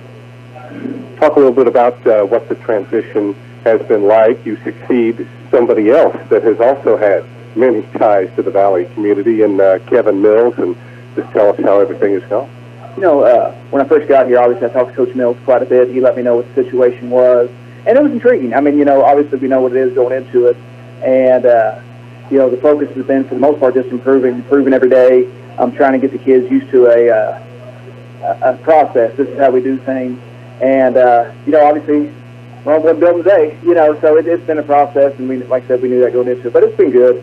The kids, for the most part, work really, really hard. There's some good kids here that do work hard and they can play. But we just got to get everyone else caught up to speed who either have never played before. We got quite a few of them, or maybe you've got kids that may play in junior high, but just, they lost those 2 or 3 years there of natural progression. But we're trying to get them caught up, as best we can. Talk a little bit about these first 5 games. Had a nice win over Rock Creek a couple weeks ago. Yeah, we played Rock Creek, I think, 2 weeks ago, and we had a just straight down monsoon the whole time. But the kids play hard. In a game like that, you never know what'll happen. I think we held them to 7 yards of offense. We just, we fumbled the ball away several times ourselves just playing that much. So that was tough. But other than that, the first game of the year, we went down to Evansville Harrison and competed. We didn't win, obviously, lost by 20, but we really competed well there. West Washington played pretty well, so we had some injuries. I thought last week against Mitchell was probably the worst we played. We turned the ball over 5 times, and I'm not sure what the deal was. It was just one of those things. Hopefully we'll bounce back today. I think practice this week's been pretty good. I think the kids are pretty focused on what their job is and how we're going to do it. So hopefully we'll have a good game tonight. Do you feel like the kids have bought into to the system that you've put in? It may not be a whole lot different than what Coach Mills had, but still you're going to throw in your own wrinkles, I'm sure. Sure. I mean, I believe they bought in. Just the biggest problem is just some of them are not used to the time commitment that's there. And I try to be, probably not as extreme as a lot of people are. I try to cut back on that because I only have, work and some play more than one sport. But like I said, the ones who are here every day do a real nice job. They seem to have bought in, and we'll get everyone else there soon enough. Coach, last week, Aaron Clements, the coach at Cell City, had been last year an assistant at North Central when they played Valley in the sectional. Are you hoping your familiarity with the Valley program can help you tonight? I'm sure it will. I mean, offensively, I got a pretty idea of what they're doing. Defensively, personnel-wise, I know what they got me from those kids. I've been around since they were babies, literally, so I know those kids pretty well. But again, once the game starts, I'm not playing. The kids are playing. They're going to have to execute and do what we talked about. So hopefully I can help them. But then again, they've got to do their job. So. Homecoming tonight here at your place. Are you hoping the motivation factor will take care of itself? I hope so. I hope it's not a distraction for the kids. I think we got a lot of them involved in homecoming, but they'll be fine. Once the game starts, they'll be ready to go. So the kids don't think about that stuff too much. All right. Now, as a final thought, any other keys you haven't already touched on that'll be important for your guys? No, I mean, I've told the kids all week, we've got to find a way to consistently run the ball. We struggled with that this year. We've had a lot of offensive linemen in and out of the lineup. So that's part of the problem. And part of the problem is we haven't, not a single one of my running backs played high school football last year, not one of them. And so to find someone that can consistently get that 3, 4, 5 yards has been tough. But that's going to be the focus tonight. How can we run the ball? Coach, we appreciate you spending time with us again. Congratulations on taking over here at Crawford County. Hopefully it's a long and prosperous 10-year filled with many wins. Maybe for Valley fans, they're hoping not tonight, but the rest of the year, I'm sure they'll be pulling for it. Yeah, thanks, Mike. I appreciate it. And that is Jeremy Reynolds, the head coach of the Crawford County Wolfpack, joining us prior to tonight's game as the Hawks take on Crawford County. We'll have more of our pregame in a moment. This is Springs Valley High School football. A salute to the Blackhawks from Tony Robbins and the construction crew at TRC Construction in French Lick for concrete work, land clearing, and site work, driveways, foundations, patios, and sidewalks. Call TRC Construction 653-7007. Need a real estate appraisal? Do you need to sell your home, farm, or business? Call Brooks Galloway Real Estate and Appraisal on College Street in French Lick, 936-7301 or Paoli at 723-7302. See the listings on the web at brooksgalloway.com. This is Springs Valley senior linebacker Mark Pieper. Don't miss a second of the action of Blackhawks football by keeping it tuned in here to Q100. Our Springs Valley halftime report continues now with the Senior Spotlight, where we talk with a senior member of the Blackhawk football team and get to know him just a little better. Tonight, I'm chatting with linebacker Mark Pieper for the Hawks. Mark, how do you balance sports with your academics? I just study a lot and use my study hall for homework and stuff. What is your favorite part about playing football? Probably being able to be with my friends and have fun playing a game with them. What's been your biggest thrill so far about playing football at Springs Valley? Probably winning the Orange Bowl my freshman year. Have you made any plans yet on what you're doing after graduation? I'm not sure yet, but I know I'm going to college. Tell us a little bit about your family. Well, my brother Tyler, he used to play football at Valley too, and he's a little bit older than me. He graduated in 2012, so that's probably why I started playing football. Tell us your favorite food. Fried potatoes. Sports team. Packers. Video game. Fortnite. Class. Advanced PE. Teacher. Kearns. Restaurant. Steak and Shake. Hobby. Video games. Car. Mustang. And finally, Mark. Who has been the biggest influence on you? Probably Mr. Reynolds. He used to be our old coach. Thanks, Mark. Good luck for the rest of the year. Thank you. And this has been Senior Spotlight, heard at halftime of all Blackhawk football games during the 2018 season. Mike is along next to go over the first half stats as our Springs Valley halftime report continues. Reporting for Q100 Sports, this is Tanya Perez.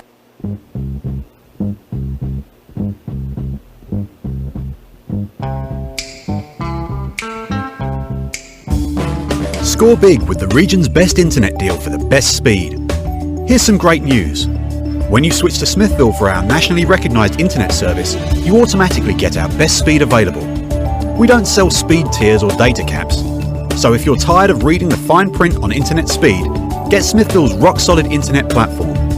Go online today at switchtosmithville.com and get Smithville's best speed. That's switchtosmithville.com. We're loyal to your family, your business, your future. Focused on you, Springs Valley Bank and Trust. You'll love our helpful staff, our warm and smiling faces. Latest tools and services, delivered by the friends you trust. We're loyal to your family, your business, your future. Focused on you, Springs Valley Bank and Trust. You've worked hard to build and protect your estate throughout your lifetime. Enjoy the confidence that comes from knowing all you've worked for may be preserved for your heirs. Please call Jamie Sullivan, Senior Vice President of Investments of Sullivan Financial Consulting of Raymond James, located in Mitchell at 849-2670. Jamie can help design a comprehensive plan suited for your family's future financial needs. Call Jamie Sullivan today at 849-2670. Raymond James and Associates Incorporated, member New York Stock Exchange, SIPC.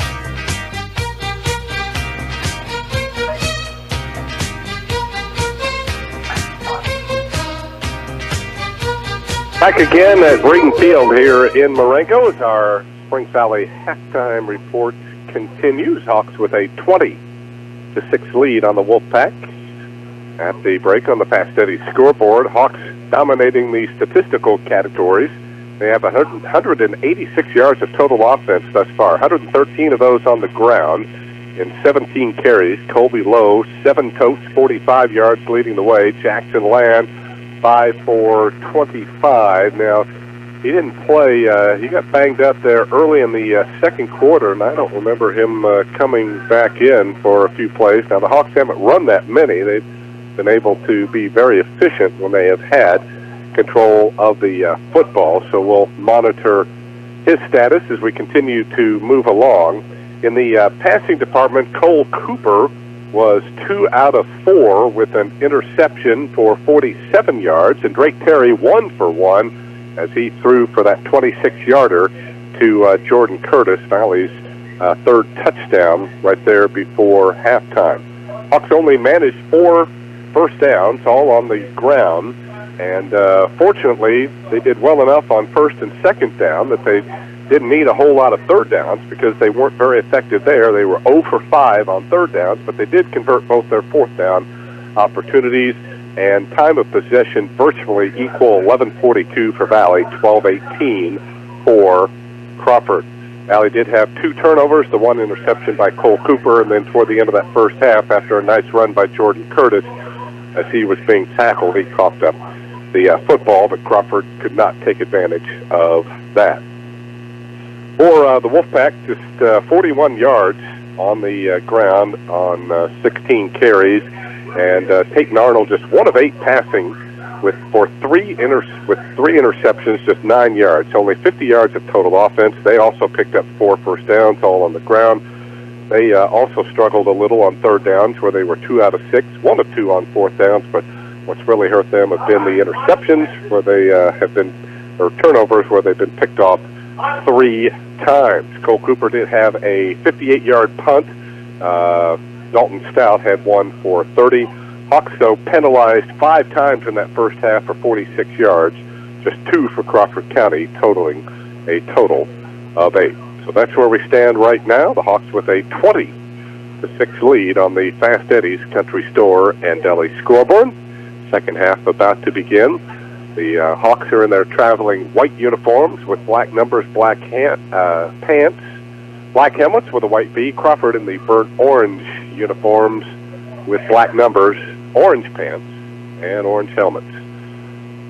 Venturi kicks off, fielded at the 17-yard line. With the football is Preston Coleman, able to get it out over the 30 and up to about the 32-yard line. So that is where Crawford will take over the football. And Kevin, do you feel that Coach Hammond was pleased with what he got out of his defense there in the first half? Well, I believe so, Mike. Like I said, they made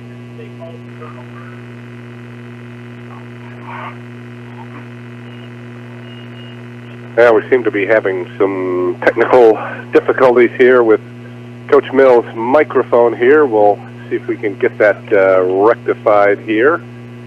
And but Mike, anyway, yeah. Okay, you're back. We're back. All right. Yeah, like I said, I think he's pretty well pleased with the first half. They caused some turnovers, and their defense, were attacking. They just had that one lull after the interception by Shekels in the first half. They were able to score. Crawford County was. But besides that, the defense has been playing well, and they just got to continue to attack this half and finish this game off in a positive way. And we'll see what Crawford's got left. Well, they got off to a good start there as Peyton Arnold tried to pitch off to Nolan Barker, and the turf monster ate him up. His feet went out from under him as he tried to make a cut and ends up losing 3 yards back to the 30, so it'll set up now a second down and 13. Now I think we had a injured player here for Crawford. Seem to have that taken care of. So the ball back at the 30, second down and 13 now for the Wolfpack, starting the second half here. In motion is a man, and that is Arnold. Boy, it looked like he was going to be corralled well in the backfield. Looked like play to stop there for a moment, and then all of a sudden Arnold comes out of there and is able to pick up an extra 4 or 5 yards from where it looked like he was going to go down. He gets it out to the 32-yard line, so it'll be a gain of 2. And now the Wolfpack looking at a third down and 11.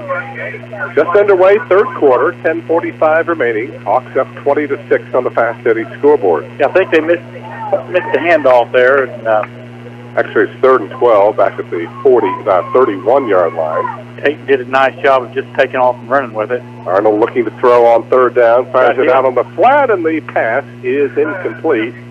Coleman was the intended receiver, and the pass thrown low. Coleman could not come up with it. Alley had a defender on him, so it probably wasn't likely that the Wolfpack were going to get a first down anyway. So it's a 3 and out, and the Hawks defensively, at least for now it appears, have done their job and forced Crawford into a punting situation. If the Hawks came back. Yeah, they got Jordan going back, and looks like Jackson's back in there. So that's good, really good news. Good snap back to Dalton Stout, and he shanks this one off the side of his foot, headed toward the near sideline.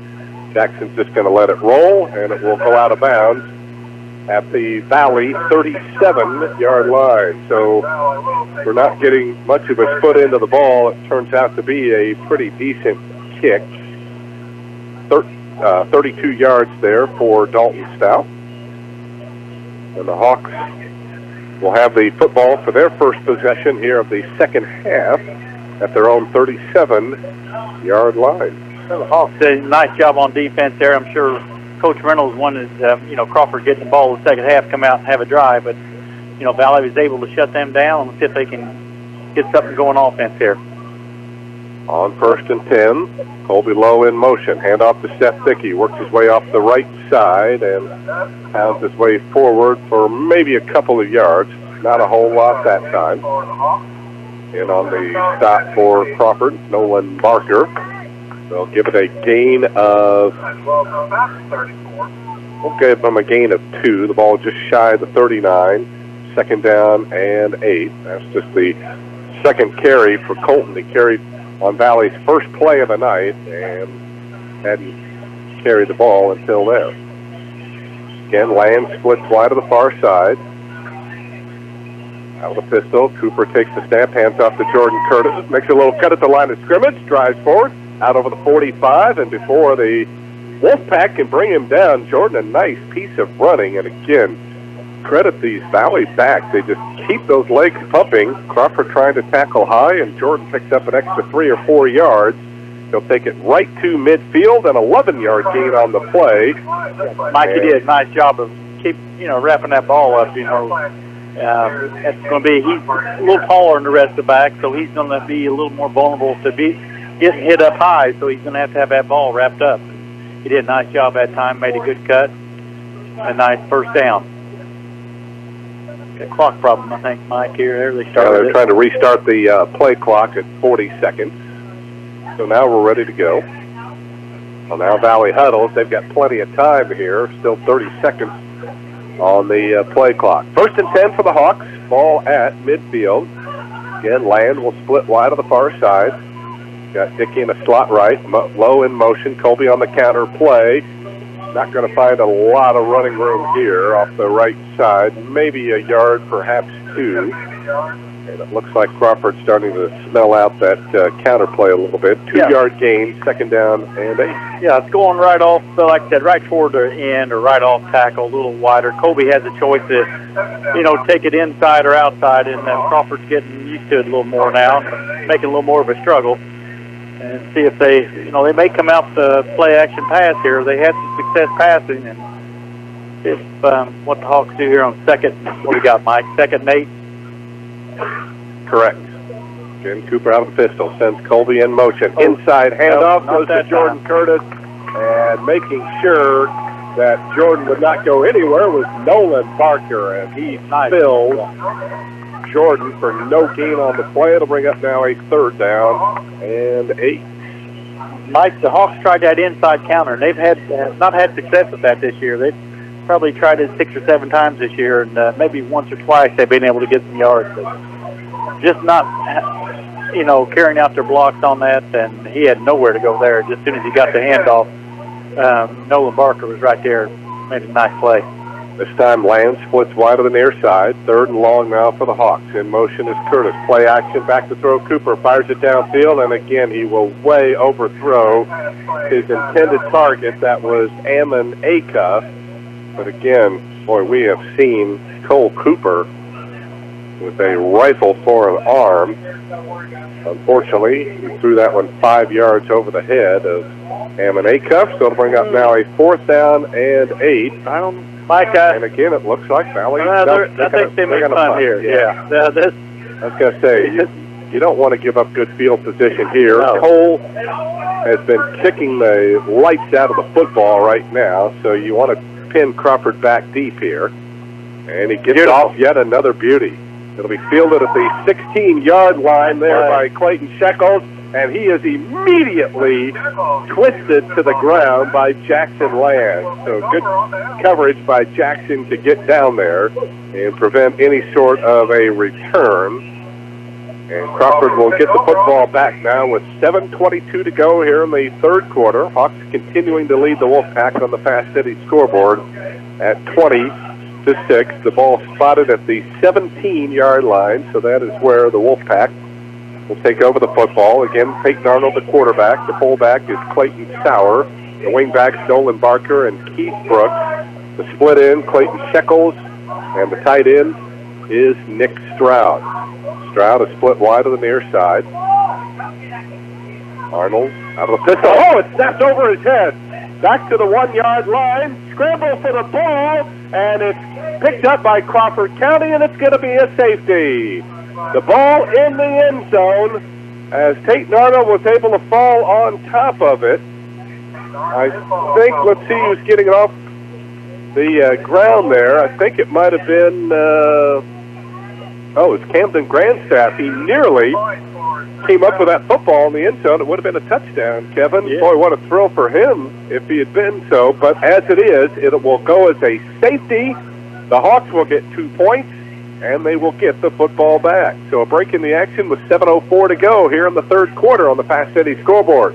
Hawks increase their lead to 22-6 over Crawford. Back with more Blackhawks football in just a moment.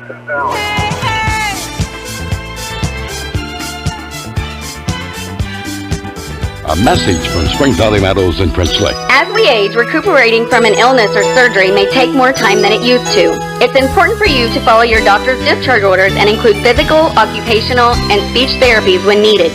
Skimping on post-hospitalization therapy can cause potential falls and infections. So do it for yourself and do it for the ones you love. The road to recovery begins at Springs Valley Meadows and Prince Lick, where caring people make the difference. Call us at 936-9991.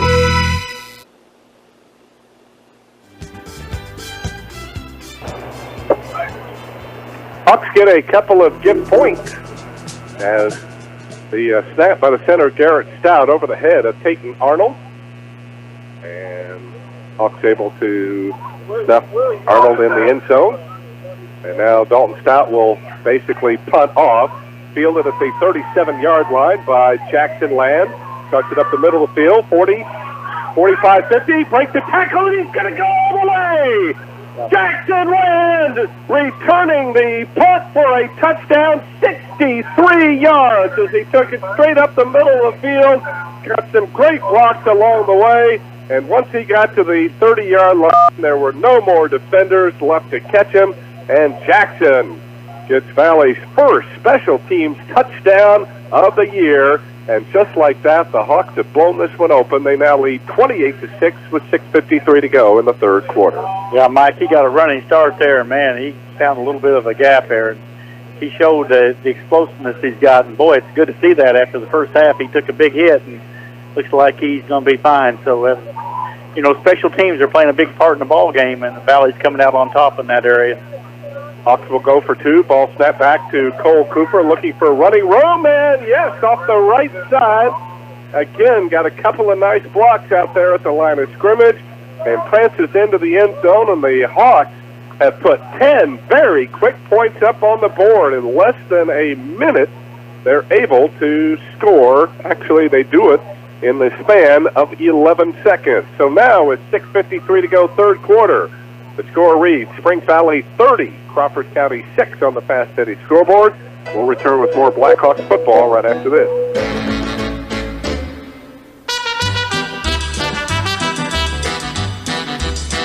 What's better than enjoying a fine meal at 33 Brick Street in French Lick? Savoring each mouth-watering bite on their outdoor patio and courtyard. Enhance your 33 Brick Street dining experience by taking in the open air during these warm months. Their patio and courtyard, featuring a fire pit, is perfect for special occasions or events, including wedding receptions, anniversaries, birthdays, and more. They can even design a special menu for your event. Make your reservations by calling 33 Brick Street at 936-3370. That's 936-3370. 33 Brick Street in downtown French Lick, good food, all in a legendary atmosphere.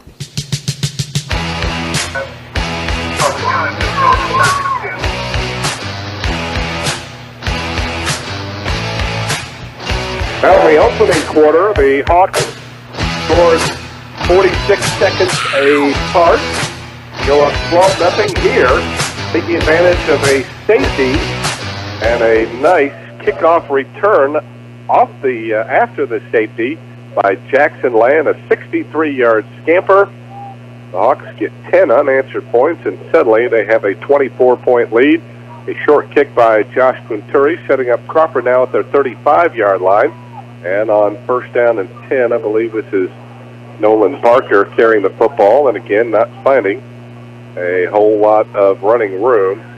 But this Valley defense ought to be really fired up right now. They got themselves a safety, and here they nailed Parker for a loss of a yard on the play to bring up now a second down and 11. Yeah, Mike, I think Crawford's ran about 5 plays this second half, and of course, negative yards. The Hawks are, trying to put this game away and early here in the third quarter, so if they can keep the pressure on them.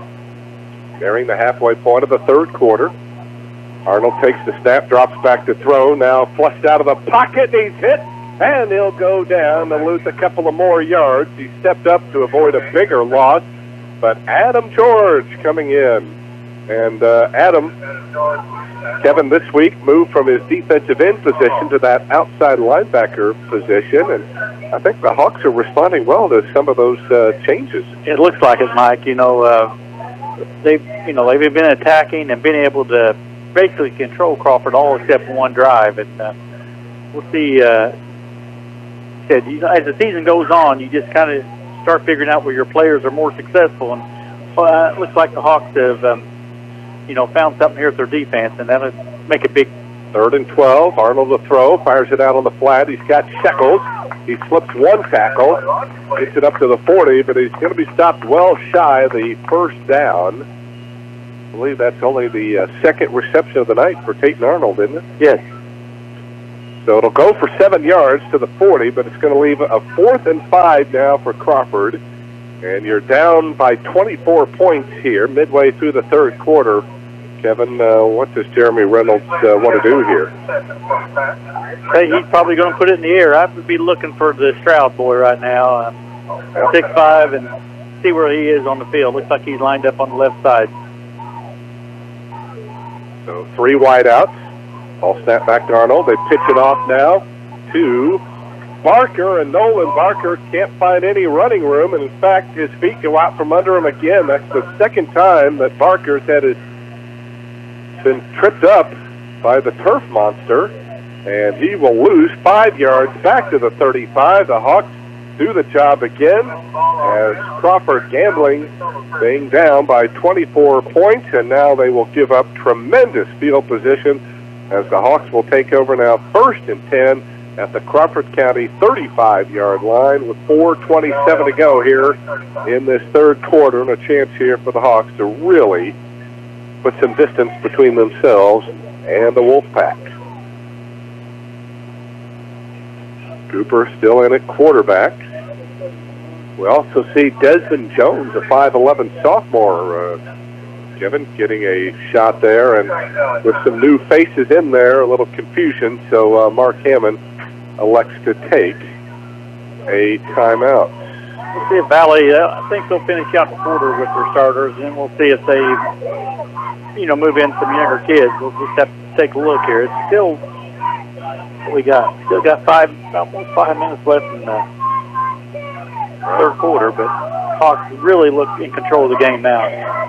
There was Mike, about midway 5 minutes in the second quarter where Crawford had some momentum, and ever since then, the Hawks have been able to take that away, and the second half, they just dominated almost every play.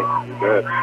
Matt Cooper and the team of surveyors and engineers at BRCJ Incorporated are proud of our young leaders that excel between the lines and in the classroom. BRCJ salutes the parents, teachers, and coaches for their support of these activities because life is a team sport. All right, out of the Valley timeout. 1st and 10 now for the Hawks. Hand off to Colby Lowe, trying to follow his blockers. Breaks to the outside and will pick up 3, maybe 4 yards on the play. All opened up momentarily, but then closed quickly, flag, and now a flag comes in. And I think that's on Colby again, Mike. Yeah, he was walking off the field, and I think he was pretty upset about something. And it is going to be a personal foul here against the Hawks. I believe that's about his 3rd or 4th this year. He's going to have to realize he gets tackled. If you're going to run the football, you're going to get tackled, and you're going to be tackled aggressively at times. And right. Just to go ahead and suck it up. A good run, but so it will go as a 3-yard gain for Colby to set up a 2nd and 7. But then they only called him for a 5-yard penalty. Maybe it was. I think what he did was you've got to get the ball back to the official, and I think he didn't, so they called him for a delay of game. So the ball back to the 37, where it is 2nd down and 12. Valley just does get the play off, and in trouble in the backfield is Colton Dickey, and he will go down. So that's the problem with plays coming in from the sideline, as the Hawks have to rush up to the line. They can't get set. And by the time Colton Dickey got the ball, the Wolfpack were waiting for him. Another 5-yard loss back to the 42. So from a 1st and 10 at the 35-yard line, I'd say Coach The Hawks Hammond go to a third down and 17. We've scored on our special teams and safety, so I'm sure Coach Hammond would like to see the offense start clicking here and do a little better job blocking and executing. Right. And here is Cole Cooper keeping the football, counting his way over the right side, and will get about 7 yards back to the original line of scrimmage, which was the 35. That's his third carry of the night for 12 yards. Puts the ball at the 35, so it'll be 4th and 10 now for the Hawks. And you got to figure now they're in Crawford County territory, so they will go for it. Yeah. Clock continuing to run with 2:40 to go here in the third quarter. Hawks, another score here would really put the hurt on the Wolfpack. So let's see if they go to the air here. There's a chance Jackson may be involved in this play here. He split wide to the near side. Cooper looks over at him, takes the snap, drops back to throw, fires over the middle, and the pass is incomplete. Looked like it was a crossing pattern there by Jackson, and the pass unable to find its mark. So the Hawks give up the ball on downs this time, and Crawford will take over the football. Good job by Crawford that time. They stepped it up defensively and came up with a good defensive stand, and the 5-yard penalty, Mike, didn't help any, Right. When you're 2nd and 4 and you go to 2nd and 11 or whatever we ended up there, it was just not a good penalty.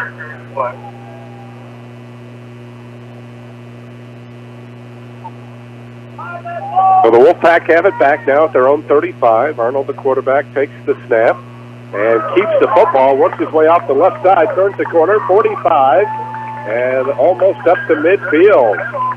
So a quarterback option. Arnold keeps the football, and he gets off some big yardage. They'll say he stepped out of bounds. It looks like it's a 48, so that'll be a 13-yard gain for Crawford. Nice play. Stuck that ball into the belly of one of his backs and pulled it out. Boy, the Hawks didn't know he had it. And he's elusive out there on the outside. Good runner. He had last year, Mike. He had in the sectional. He had about a 73-yard touchdown run against Mitchell to tie the game up going into the fourth quarter. So he's got some speed. He is a competitor too. So. Down to 5 on the play clock as Arnold gets his team up to the line, sends the man in motion, rolls to his right, looks downfield, throws, and the pass is almost intercepted. It was intended for Nick Stroud, and Cole Cooper came rushing in and was able to bat the ball down. And if he'd been there a fraction of a second earlier, he might have had a pick six there. I was bragging on Caton there on running the ball. He threw out one about a second or two too late. He had Nick out in the flats open, and he just took 2 steps too long. And boy, Jackson, just like you mentioned, a step quicker, and then 6 points the other way. So it'll bring up 2nd down and 10 now for Crawford. Again, they're slow in getting up to the line of scrimmage. Down to 2, down to 1 on the play clock. They just get it off, and the handoff goes to. That is Nolan Barker again, and Barker able to cross midfield, pick up about 3-4 yards, we'll say, to the 48 of Valley.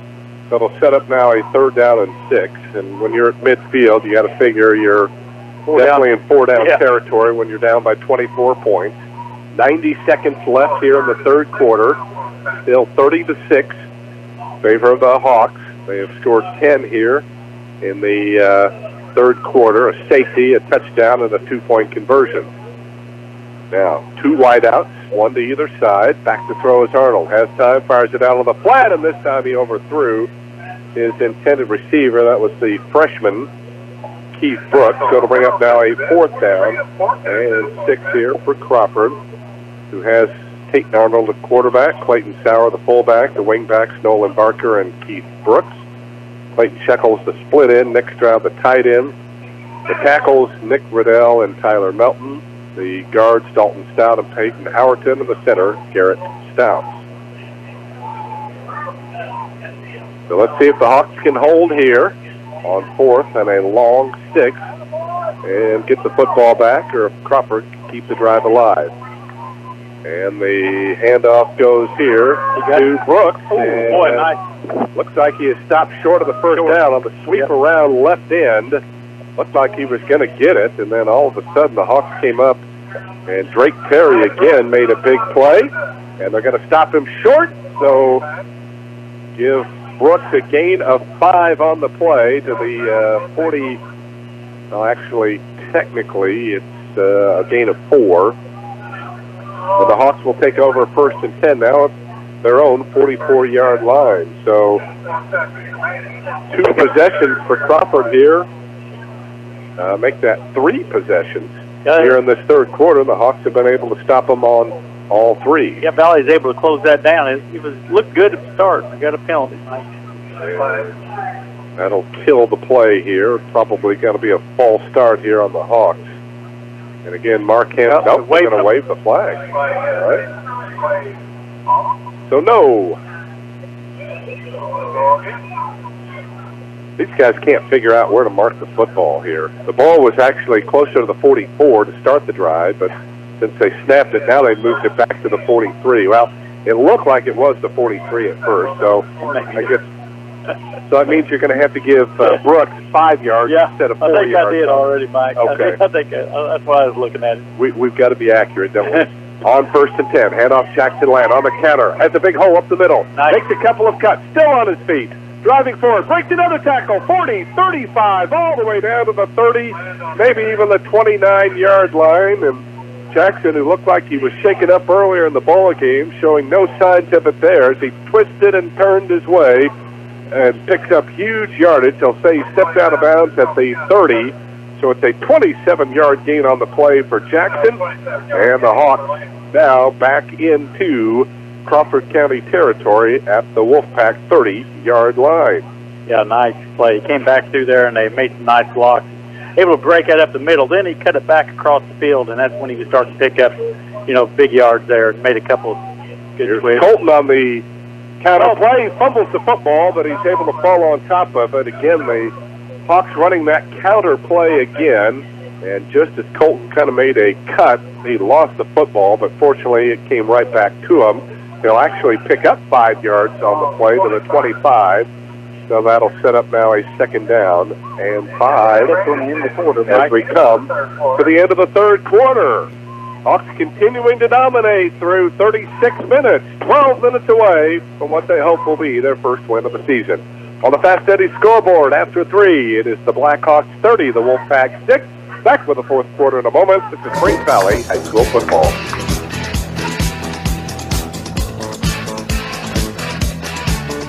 The folks at Denbo Funeral Home in English salute the Crawford County Wolfpack. The Denbo Funeral Home on State Road 64 in English, with Jay Brocksmith, co-owner and funeral director, serves all faiths and offers pre-arrangement planning and website memorials. Find out more about the benefits of pre-arrangement by calling Tina Baker, administrator, at the Denbo Funeral Home in English or the Dillman Green Funeral Home in Marengo. Call today, 338-2558. The Denbo Funeral Home in English and the Dillman Green Funeral Home in Marengo. Hi, this is Lynn at Reeser Chiropractic Center. The shopping is done. The kids are back in school. Football's just starting. Mom, you need a break. A time just to relax and unwind. Call for an appointment with one of our board-certified massage therapists and let her help you get back into shape. But if it's not just sore muscles, you will want to see Dr. Lolita. She has your back. For your appointment, call 723-2277. That's Reeser Chiropractic Center. We'll be waiting for your call.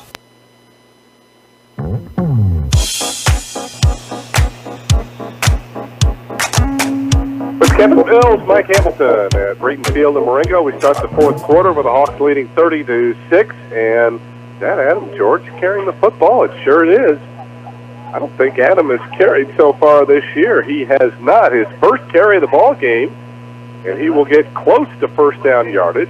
So the offensive line, Mike, got off the ball real well there. He sure did. He put his pads down and got about 5 yards on that. So it's a good play there. And are they going to? Yeah, they're going to stop the clock. They're going to. Nope, they're going to say first down. All right.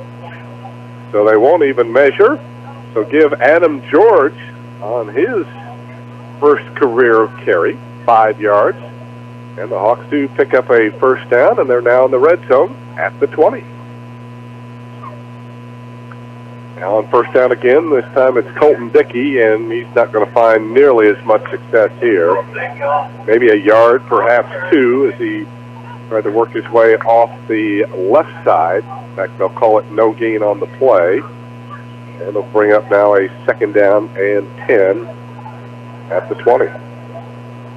Hawks have picked up 7 first downs in the game. That doesn't seem like a lot for having 30 points, does it? But no, but they got, like I said, their special teams got one, and then they had a short safety, and short field. Got short field a couple times, yeah. So. Up under center is Cole Cooper. He faked the handoff, keeps it himself, and powers his way down to about the 16. That'll be a gain of 4 for Cole. And it'll bring up now a third down and 6 here for the Hawks. The rushing has been pretty balanced. Jackson Land, 6 carries for 52. Colby Lowe, 9 carries for 50. Jordan Curtis, 4 rushes for 45. And Cole, that was his 4th carry. He has a total of 16.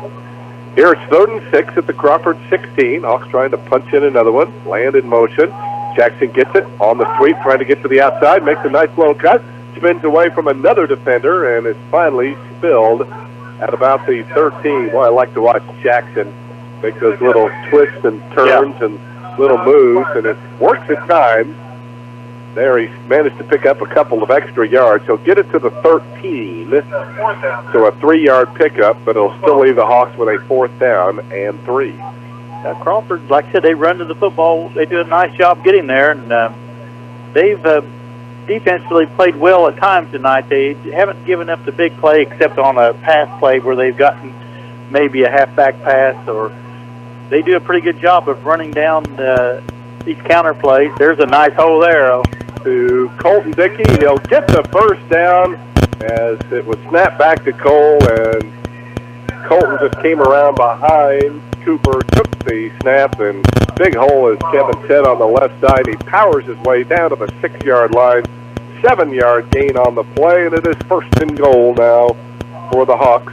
From there, as they really look to stretch this lead out with 9 minutes remaining in this football game. Already up by 24 points. Cooper sets his team, takes the snap, hands off to Colton again off the left side. Flag comes in. I think that was a face mask. It looked like the helmet of Colton got tugged that time. Colton able to take it down to about the 2-yard line. So we'll see what the officials say. The flag is, it is going to be a personal foul face mask here against Crawford County. I thought I saw his head bob, or the helmet bob, a little bit. So that'll move it down to the 1-yard line. So Colton will get credit for 4 yards on the play, and then basically a 1-yard penalty. And the Hawks now will have a 1st and goal at the 1-yard line. They give it to Colton again. Cooper sends the man in motion. Oh, and we've got a flag here. And what do we have? Oh, it's offsides against Crawford. So that'll move it a little closer to the half-yard line. Tell you what, I don't think Colton has a rushing touchdown this year. Maybe Coach Hammond would like to give his junior his first score of the year. I think so, Mike. Let's see. He had 2 good runs down here. They ran off that left side. He stuck his nose down there and ran hard. So let's see if they give him the ball here. Well, probably not. He's at a slot.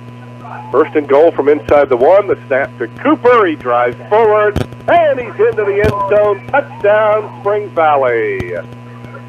So it is Cole Cooper with his 2nd rushing touchdown of the season, and the Hawks now have broken this one open with 8:06 remaining here in this final quarter.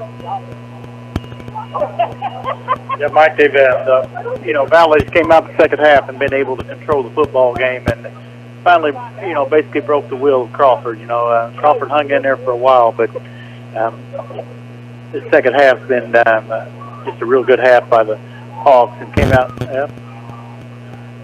And now we've got another offside here against Crawford. Nope, they're going to call a false start here on Valley. I thought they were going to say Crawford jumped the gun, but they were enticed. So that'll move the ball back to the 8-yard line, and the Hawks will have the try from there. Mike, how's the JV doing this year? Oh, you would ask me that question, I guess. Not too bad. They're putting some points on the board. Okay. Fortunately, they're giving some up, but not sure what their record is. We'll have sports chat next week. We'll have more on that. On the 2-point conversion, it looked like Hammond Acuff got bumped. He was trying to run a out pattern there to the near corner of the end zone, and Cole Cooper tried to lob it up for him, but Hammond unable to run under it. So the Hawks unsuccessful on the 2-point conversion, but they have another 6 on the board with 8:06 to go here in the final quarter. On the Fast Cities Country Store and Deli scoreboard, they now lead Crawford County 36-6. We'll return with more Blackhawks football in just a moment.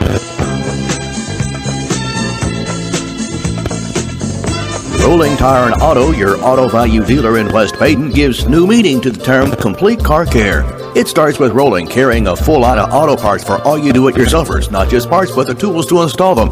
Then it moves to tires, where you can choose from some of the best brands in the business, including Uniroyal, Michelin, and BF Goodrich. And then with 3 full-time certified mechanics, Rolling will get you back on the road with repairs on services from air conditioning to wheel alignments and everything in between. Celebrating over 50 years of providing the area with the best in automotive care, see them on the Boulevard in West Baden or visit RollingTireandAuto.com. This is Springs Valley senior lineman Colton Reynolds, and you're listening to Blackhawks football on Q100.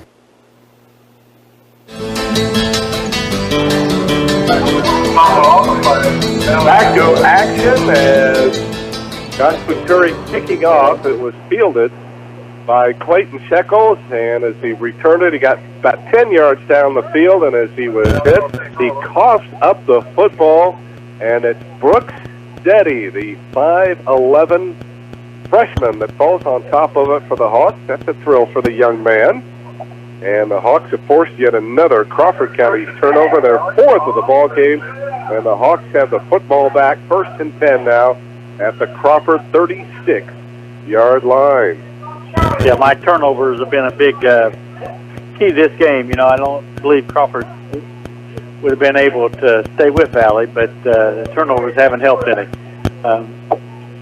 There is just a ball that just stripped out by Valley, and on the kickoff, so special teams has been a really big difference in the game. Timeout called here by the Hawks. Go Blackhawks and go to Dairy Queen of Springs Valley for the Snickerdoodle Cookie Dough. It's the September Blizzard of the Month, and remember, you get $5 off DQ frozen cakes in the display case every Monday at Dairy Queen of Springs Valley. Numbers also, Mike, are making a difference in the ball game. You know, Valley's got good numbers, 37, 38 guys, and Crawford's looking around 23 to 24, so a little bit of wear down, too, the heat tonight. So definitely Valley's came out and controlled the whole second half, and put this game away. Good scoring. All right. They still got their varsity there, so they're wanting to put one more in. Young man out on the field for Crawford County. When we get an opportunity, I want you to tell me about him. But again, the Hawks have it 1st and 10 now at the 36-yard line. And looks like Dylan McClain is the quarterback now for the Hawks as he hands off to Adam George, working his way off the right side. So Mark Hammond, he just taking an opportunity to go to his bench a little bit, and Mike, Adam got a yard on the play. You just mentioned, what did you say his number was? 65, Zach Carlisle, 400 pounds. Yeah, that's who I was going to ask you. 6'4", 405. I've never seen a young man in high school, in all the years that I've done it, weigh in at 400 pounds. Valley triple teamed Marion. Boy, they got him going backwards. And this time on the counter play, finding a nice hole, is Desmond Jones, the 5'11" sophomore. So Desmond with his first carry, picking up some good yardage down to the 24-yard line. Yeah, we're getting to see some younger backs in here, Mike, and these bitty guys will be running the ball next year, so we'll get a little look at them tonight. Really for the first time this season, because it's only, see how they do here. Still got Cole in there, quarterback. Right. They had Dylan in for one play. Oh, fumble in the backfield picked up here by Drake Terry. And Terry able to maybe pick up a yard. Well, actually, he'll pick up an extra yard, but he was about 3 yards behind. So overall, he'll lose a yard. So it'll bring up fourth down and a yard here.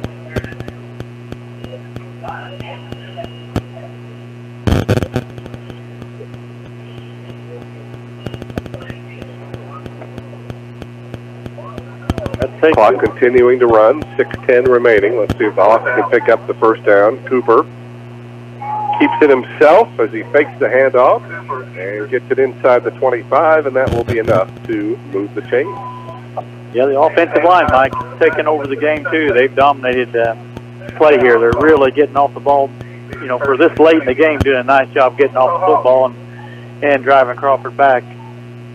And I think, Mike, over the first 5 games, I think the line has played decent at times, so I think it could be a big key going into these last 3 ball games of the season, see if they can continue to improve and really make a huge difference. Our backs are running hard. There's Drake Terry up the middle, slips a tackle to the 10-5 touchdown, Springs Valley.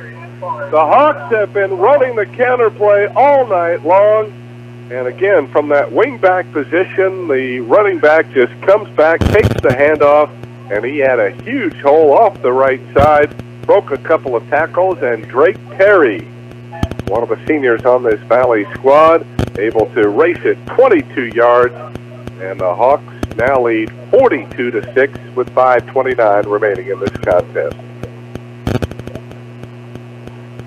And Valley will go for 2. Adam George in the backfield. Cooper sends Terry in motion. Hand off to Adam George off the right side, and he is in easily for another 2 points. So the Hawks continuing to dominate as they are pulling away now from Crawford County. Time out of the field with 5:29 left on the Fast Eddie's Country Store and Deli scoreboard. It's now Springs Valley 44, Crawford County 6. Back with more Blackhawks football after this timeout. A message from Springs Valley Meadows and French Lick. As we age, recuperating from an illness or surgery may take more time than it used to. It's important for you to follow your doctor's discharge orders and include physical, occupational, and speech therapies when needed. Skimping on post-hospitalization therapy can cause potential falls and infections. So do it for yourself and do it for the ones you love. The road to recovery begins at Springs Valley Meadows and French Lick, where caring people make the difference. Call us at 936-9991. This is Springs Valley senior linebacker Drake Terry. Keep it tuned to Q100 all season long for Blackhawks football.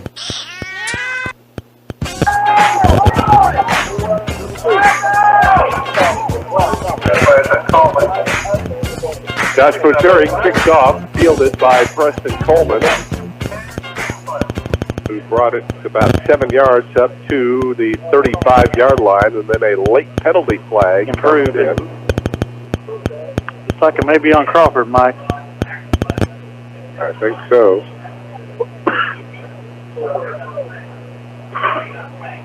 Five plays, 36 yards, 2 minutes and 37 seconds, the time consumed on that Valley score. And they're going to call another delay of game. I have never seen one, let alone 2 delay of games just because a player will not toss the ball to the official. I've just never seen that. Just totally dumbfounds me.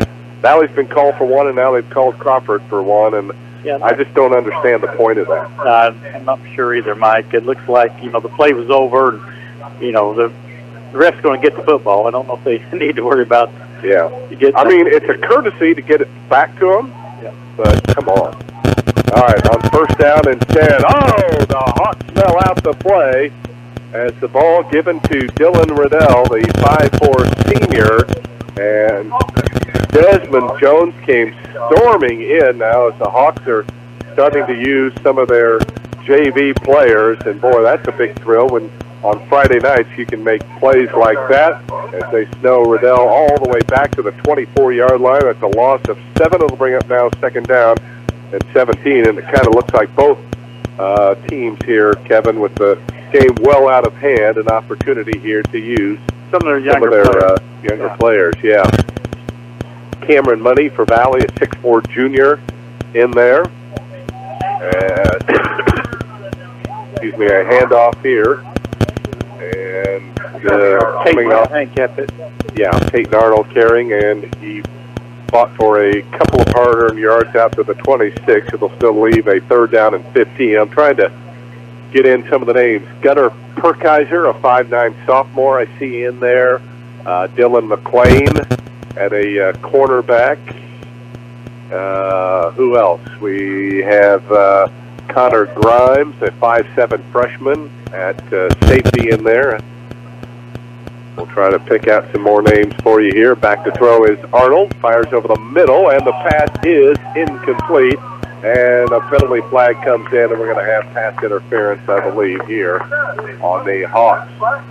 Pretty close. He was going for the ball. I'm not sure. May have hit him a little early. Josh Punturi is in there. Of course, he does the kickoffs for the Hawks, a 5'9" freshman. But this is going to be pass interference, and that'll cost the Hawks 15. That'll move the ball all the way up to the 41-yard line, and that'll be an automatic first down here for the Wolfpack. I don't know if they're giving them first. That's first down, isn't it, Mike? I thought it was on pass interference. But, well, it was. Well, okay. I guess they'll call it fourth down. Now, wait a minute here. That's the first. I think that's the first. If anything, I think that was on the third down play, wasn't it? So Jeremy Reynolds is out arguing the situation. I thought pass interference was an automatic first down. All right, well, okay, they're going to keep it at third down. The ball at the 40. So it's third down and a yard here. So it turned out to be a 14-yard pass interference, which, again, not sure what the officials were trying to rule. Anyway, on the third down, Crawford able to pick up the first down. Who carried that football? 41, I believe. Nolan Barker able to get the necessary yardage to keep the drive going. We're down to 3:40 left. Hawks leading at 44-6. Still looking at some other players. Mark Pieper getting an opportunity to play, one of the seniors on this Valley squad. Also Dawson Perkiser, a 5'6" freshman. So calling some names that we don't normally see on Friday night, but will be the future of Valley football. Handoff here to Keith Brooks. He's just a freshman, able to turn the corner and pick up about 5, maybe 6 yards. I like this Brooks kid, though. Oh, yeah. He's just a freshman. He's going to be good before all is said and done. Yes, he will be. He'll be a heck of a player in probably all three sports, as I'd mentioned. You can see he gets give him some room to run, and he can get a good stride. He's played some football. So. Yep. 6-yard gain on the play. Third down, second down and 4. That was first down that Brooks picks up the 6 yards. Chris Houchins, a 5'8" freshman, also in there. As Arnold back to throw. He's going long, and he's going to overthrow his intended target. I believe that was Nick Stroud, well downfield. And Arnold just did overthrow him. It'll bring up a third down and 4 now for the Wolfpack. Well, another long trip next week, Kevin, by far our longest of the year. We will head to the wonderful town of Linville as the Hawks will take on the Tecumseh Braves. I think that'll be a half-hour later start. Is that? Yeah, that'll be a 7:30 start Eastern Daylight Time. And I think we're going to be getting some cooler weather, Mike, from what I've been hearing. Probably playing some 60-degree weather next week. That'd be nice. On third down, Arnold takes the handoff, keeps the football, breaks a couple tackles, and is finally upended, but not before. He's able to pick up the first down, gets it into Valley territory to the 45-yard line. Gain of 7 for the Crawford quarterback. that's been their best play tonight, Mike. When he sticks that ball in, pulls it out. So it's one that Jeremy will probably look at on film, and I'd say he'll use that quite a bit more as the season goes on. Right. Chicago's Pizza, good. Stop by Chicago's on the Boulevard in French Lick for the salad bar lunch, 11 to 1:30, Monday through Friday. Salad, pizza, breadsticks, and drinks for $7.99 at Chicago's in French Lick. For carryout, 936-2962. Big run here for the freshman Keith Brooks as he sweeps left end. Hawks unable to get out there, and a huge gain for the freshman. He's able to turn the corner and carry it all the way down to let's see where they spotted it, the 28, so it'll be a 17-yard gain on the play. And another first down here for the Wolfpack. Andrew Galloway, a 5'10 sophomore, in the lineup as well. Braden Weinecker, a 5'6 sophomore on the defensive front line. So we're getting a lot of these kids taken care of. Wyman Smoot, a 5'8 freshman, also getting an opportunity to play. So Valley with their JV defense. Here is Riddell.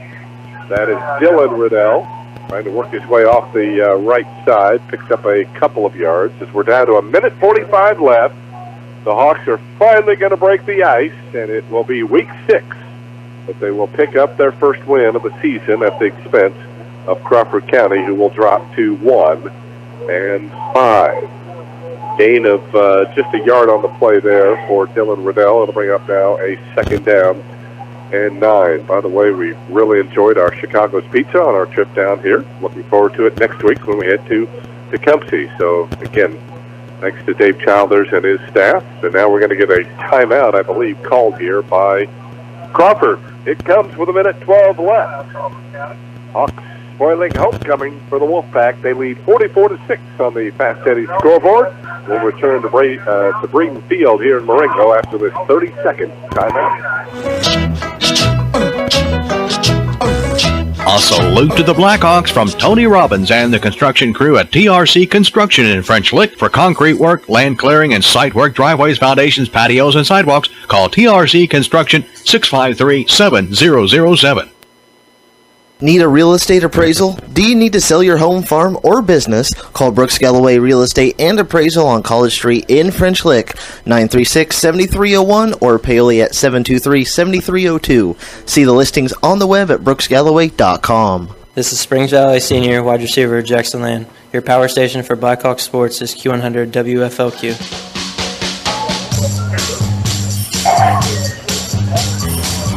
Out of the Wolfpack timeout. 2nd down and 9. Arnold still in there. Short drop. Fires out over the middle. It's caught. Clayton Shekels over the middle, down inside the 10 to about the 7-yard line. So Crawford trying desperately to get another score on the board. That one will go for 21 yards. 1st and goal now for Crawford at the Valley 6-yard line with exactly 1 minute remaining. I think Crawford still has one timeout left, so they can't waste too much time here. Shekels will split wide to the far side, but they do take their time getting up to the line. Arnold looks over the defense, takes the snap, hands off, and with the football is Brooks driving forward, and he's in for the touchdown with 40 seconds remaining in the ball game. So the Wolfpack trying to save a little face, get a late touchdown here.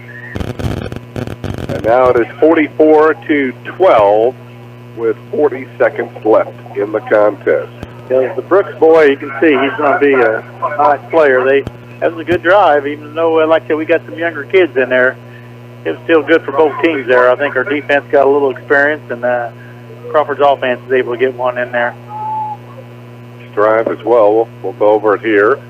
Wolfpack will go for 2, and the pass thrown into the end zone. It's Brooks again. So Peyton Arnold to Keith Brooks for the 2-point conversion. We'll make it 44-14 on the Fast Eddie scoreboard. Timeout on the field. Back for the remainder of this ball game at Crawford County High School after this short timeout.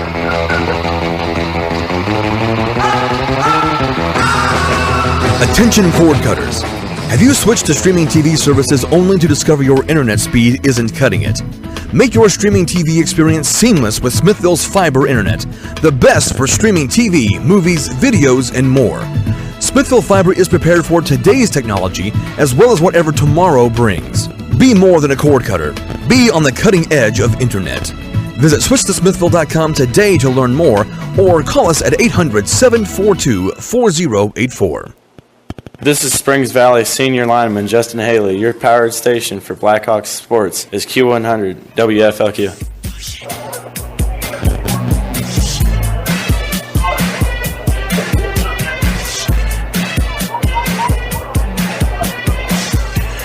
Something Jeremy Reynolds will cherish here as he goes into the week of practice. His team puts together a solid 10-play, 69-yard drive in 4 minutes and 49 seconds, and now they try to onside kick. Ball is loose, scramble for it. Let's see who's got it. As the officials come in and unpile, and I think the Hawks were able to fall on top of it. No, Crawford did, I think. Yes, they did. It was Nick Riddell who was transferred onto the offensive line, who was able to fall on top of it. So a nice job there, and Crawford still has 36 seconds to try to do something here. Yep, sure they're going to get go. Another touchdown. They're at the Valley 47-yard line. They're going to throw it deep. Here is Arnold, takes the snap, looks, fires over the middle, and the pass intended for Keith Brooks, but it was thrown at his feet, incomplete. That'll stop the clock with 33 seconds to go. Now, if you're Jeremy Reynolds, you don't care who you scored against. If you're Mark Hammond, you're saying, well, they scored against basically our JV defense. So you take it for what it's worth. That's correct, Mike. Like I said, doesn't hurt for Crawford to get a little. 4 wideouts on 2nd and 10. Arnold fires over the middle. He's got a man wide open. Weston Coleman, and he's down to about the 2-yard line, maybe the 1. Beautiful throw that time for Dayton. Arnold throwing it right down the middle, and Coleman wide open. 25 seconds left. They'll spot it at the 1. That's a 46-yard pass play from Arnold to Coleman, and it is 1st and goal as the Wolfpack trying to get another score before the game ends. Clock running again down to 22 seconds. As Arnold gets his team up to the line, takes the snap, drives forward, and he's in for the touchdown. And the Wolfpack have 2 scores here in a span of 23 seconds. As Peyton Arnold able to carry it in, and the Wolfpack trying to make it a little more respectable. It's now better in the paper. 44-20 with 17 seconds remaining in this football game. Preston Coleman there, I was a little surprised that he didn't get the ball a little more tonight. He's got some ability, and he's a junior and one of the better athletes, so they'll be looking for him too. Him and right. Ball snap back to Arnold on the 2-point conversion. Steps up, runs forward, and he's in easily for the 2-point conversion. It's not going to make a difference in the outcome, just make it a little bit more respectable. So with 17 seconds left on the Fast Eddie's Country Store and Deli scoreboard, it's now Valley 44 and Crawford 22. Well, what it does, Mike, is it gives Crawford kids a little more confidence going into next week and, throughout the season, And good to recover an onside kick as well. That has to please Coach Reynolds. They're going to get another one here, Mike. As well, yeah. What's on that clock? 15 seconds? 17 seconds. 17. Right. So let's see if Valley has their hands team. Ball snap, or the kick, and it is recovered by Justin Shipman. So Shipwreck there, able to fall on top of it, and now The Hawks simply have to take a knee, and they will run out the rest of the time on the clock. Go Blackhawks and go to Dairy Queen of Spring Valley for the Snickerdoodle Cookie Dough. It's the September blizzard of the month, and remember you get $5 off DQ frozen cakes in the display case every Monday at Dairy Queen of Spring Valley. Mike will be kneeling down here, and then we're going to finish the game out. Yep. Cole Cooper, the first-team offense, back out there to take the final snap.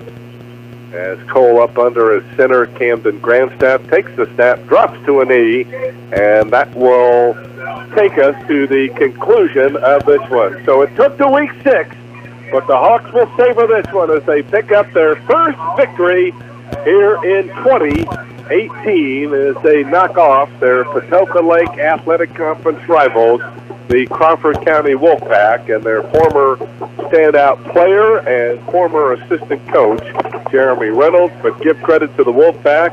They were fighting right to the end and made the score a lot more respectable. It was 44-6 at one point before Crawford was able to get a couple of scores here in the final minutes of this football game. Chicago's Pizza, good. Stop by Chicago's on the Boulevard in French Lick for the salad bar lunch, 11 to 1:30 Monday through Friday. Salad, pizza, breadsticks, and drink, all for $7.99 at Chicago's Pizza in French Lick. For carryout, 936-2962.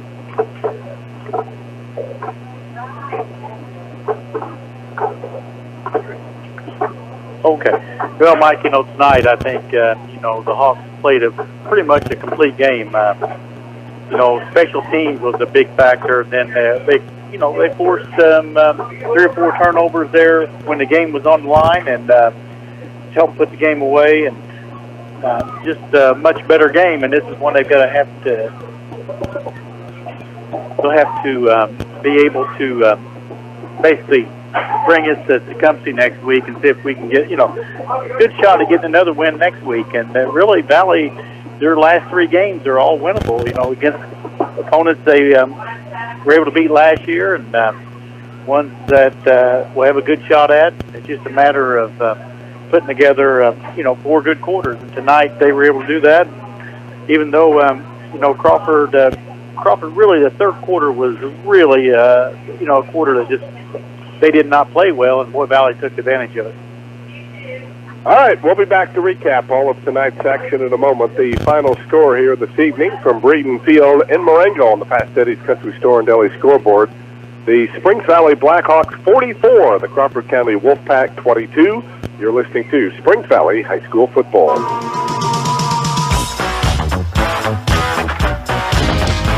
Springs Valley's mobile banking app is easy peasy. Easily review your balances, deposit checks, and even check your credit score on Springs Valley's app. With Springs Valley's mobile app, you will receive your credit report, monitoring, and alerts. Plus, you have access to loan offers and financial educational tools. At Springs Valley Bank and Trust, we make it easy peasy. Member FDIC, Equal Housing Lender. Focused on you, Springs Valley Bank and Trust. You've worked hard to build and protect your estate throughout your lifetime. Enjoy the confidence that comes from knowing all you've worked for may be preserved for your heirs. Please call Jamie Sullivan, Senior Vice President of Investments of Sullivan Financial Consulting of Raymond James, located in Mitchell at 849-2670. Jamie can help design a comprehensive plan suited for your family's future financial needs. Call Jamie Sullivan today at 849-2670. Raymond James and Associates Incorporated, member New York Stock Exchange, SIPC. Caring people make the difference at Springs Valley Meadows in French Lick. You can feel it the minute you walk into Springs Valley Meadows. We're the experts in long-term care, not just doing a job, but following a calling. We're here to help you and your family find answers, solutions, and peace of mind. In fact, we become an extension of your family. For more information about Springs Valley Meadows, Highway 145, French Lick, visit ascseniorcare.com. Or call Springs Valley Meadows at 936-9991. What's better than enjoying a fine meal at 33 Brick Street in French Lick? savoring each mouth-watering bite on their outdoor patio and courtyard. Enhance your 33 Brick Street dining experience by taking in the open air during these warm months. Their patio and courtyard, featuring a fire pit, is perfect for special occasions or events, including wedding receptions, anniversaries, birthdays, and more. They can even design a special menu for your event. Make your reservations by calling 33 Brick Street at 936-3370. That's 936-3370. 33 Brick Street in downtown French Lick. Good food, all in a legendary atmosphere. The folks at Denbo Funeral Home in English salute the Crawford County Wolfpack. The Denbo Funeral Home on State Road 64 in English, with Jay Brocksmith, co-owner and funeral director, serves all faiths and offers pre-arrangement planning and website memorials. Find out more about the benefits of pre-arrangement by calling Tina Baker, administrator, at the Denbo Funeral Home in English or the Dillman Green Funeral Home in Marengo. Call today, 338-2558. The Denbo Funeral Home in English and the Dillman Green Funeral Home in Marengo.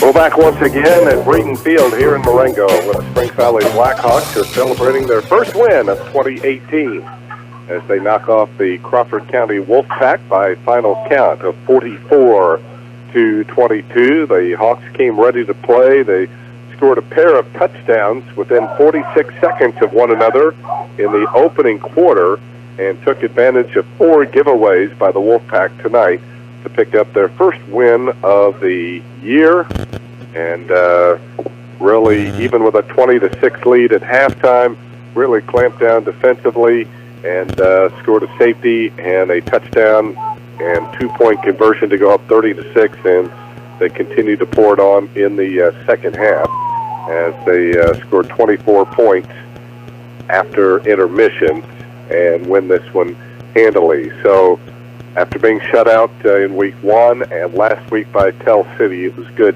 Kevin, to see this offense really get on track tonight. Yeah, Mike, it was. Anytime you can put up 40 points, you get your first win, and it just gives your kids some confidence, and that'll be, I think.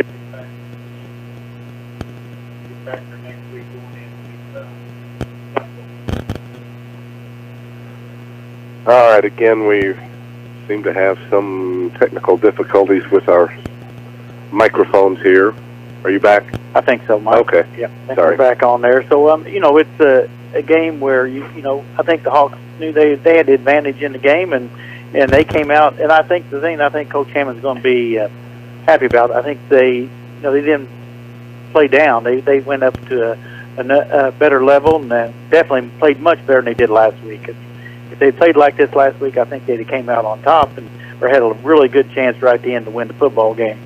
So it's good to be going, to get your first win, and then not only that, but the players, a lot of the guys got involved in the game. I think that was the big key tonight. They had several players make plays offensively and defensively, coming up with 4 or 5 turnovers, and then, as I mentioned, that throughout the game, special teams played a big factor when the game was a little closer, and a few of those go a different direction, and Crawford has been able to stay in the game a little closer. But special teams are part of the game, and a lot of times it makes a difference in the game.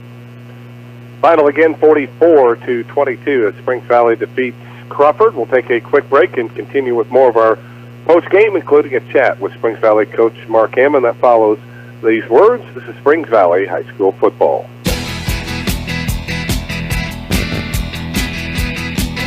Hi, this is Lynn at Reeser Chiropractic Center.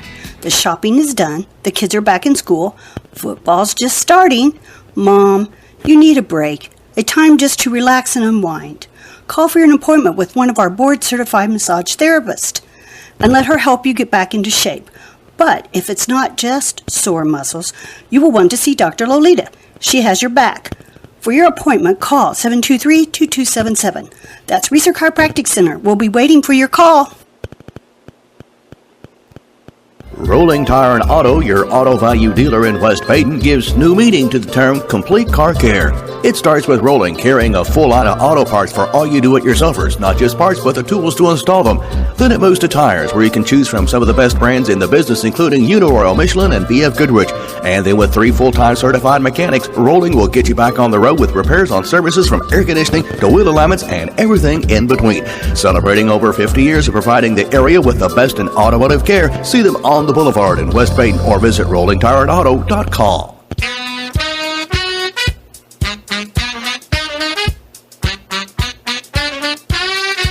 This is Springs Valley football coach Mark Hammond, thanking you, our fans, for your continued support of Blackhawks football all season long.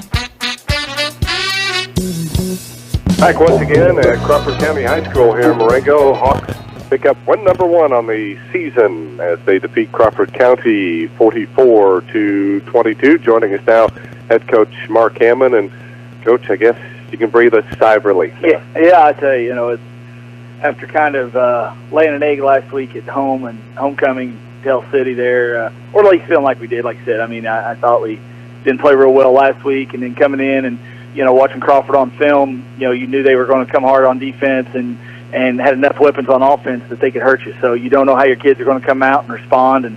And like I said, so it was a long week of hoping that your kids are ready, and we're ready. We did have a good week of practice, even though it's been 100 degrees. Like I said, these kids have stayed on it, and it's just nice to see from the kickoff. I felt like we had that intensity back, that kind of physicality we back, that energy we had back when we were playing, Paley, West Washington, Mitchell, some of those teams early. So didn't feel like we had that week, so that was the challenge this week, and I thought we definitely had that and executed for the most part really well all night. I always like to throw out a skewed statistic. You have them all, Mike. I will do that here and just get your reaction. If somebody were to tell you before the game you'd be 0 for 9 on third down conversions, did you think you'd have a chance to win the game? I guess no is the answer. Of course, with sometimes our style of offense and what we do, that third down is not that big a down for us. Right. But first and second were big tonight. Right. So that's what I was going to say. Right. But no, you're right. If we're 0 for 9 on third downs before a game, and I'm sitting there going, well, it's probably either really close or we're down. So yeah. Turnovers didn't seem to be too big of a factor. You had a couple tonight. They did score their first touchdown after Cole was picked off. But right. I think, again, some mistimed penalties didn't hurt you as much as it has in previous weeks. But still, we made the comment that these are the ones that give gray hairs because you're halfway through the season, and these are just some being in sync and some timing situations. Yeah, like that first one there. They called a combo block, high-low block's what they call it, where center and guard engage on the same guy and one high-low. We'll have to watch film. Our guys say it didn't happen, whatever, but that's what we talked about at halftime. That's not us. Putting us behind the chains is not where we're good at. And Cole's interception there, I think we was probably 3rd and 15 or somewhere in that range, and then that's not our good. And that's why I told Cole. I said, Cole, that's not on you. I said, that's on that penalty, and we go from there. So right, we did get better at that. I think when we got inside the red zone or around the 20, we were able to finish, I think, most of those drives, and that was a big key because we hadn't been finishing those. So I think the coaching staff, players, we made it sure as a real focus this week in practice. We did it all week where, once we got inside the 20 or we told them that now we got focused. So we ran plays that we thought we'd be able to run. And like I said, hopefully it paid off tonight and it will on future games. Yeah, Coach. Well, again, we are still experiencing some technical difficulties here.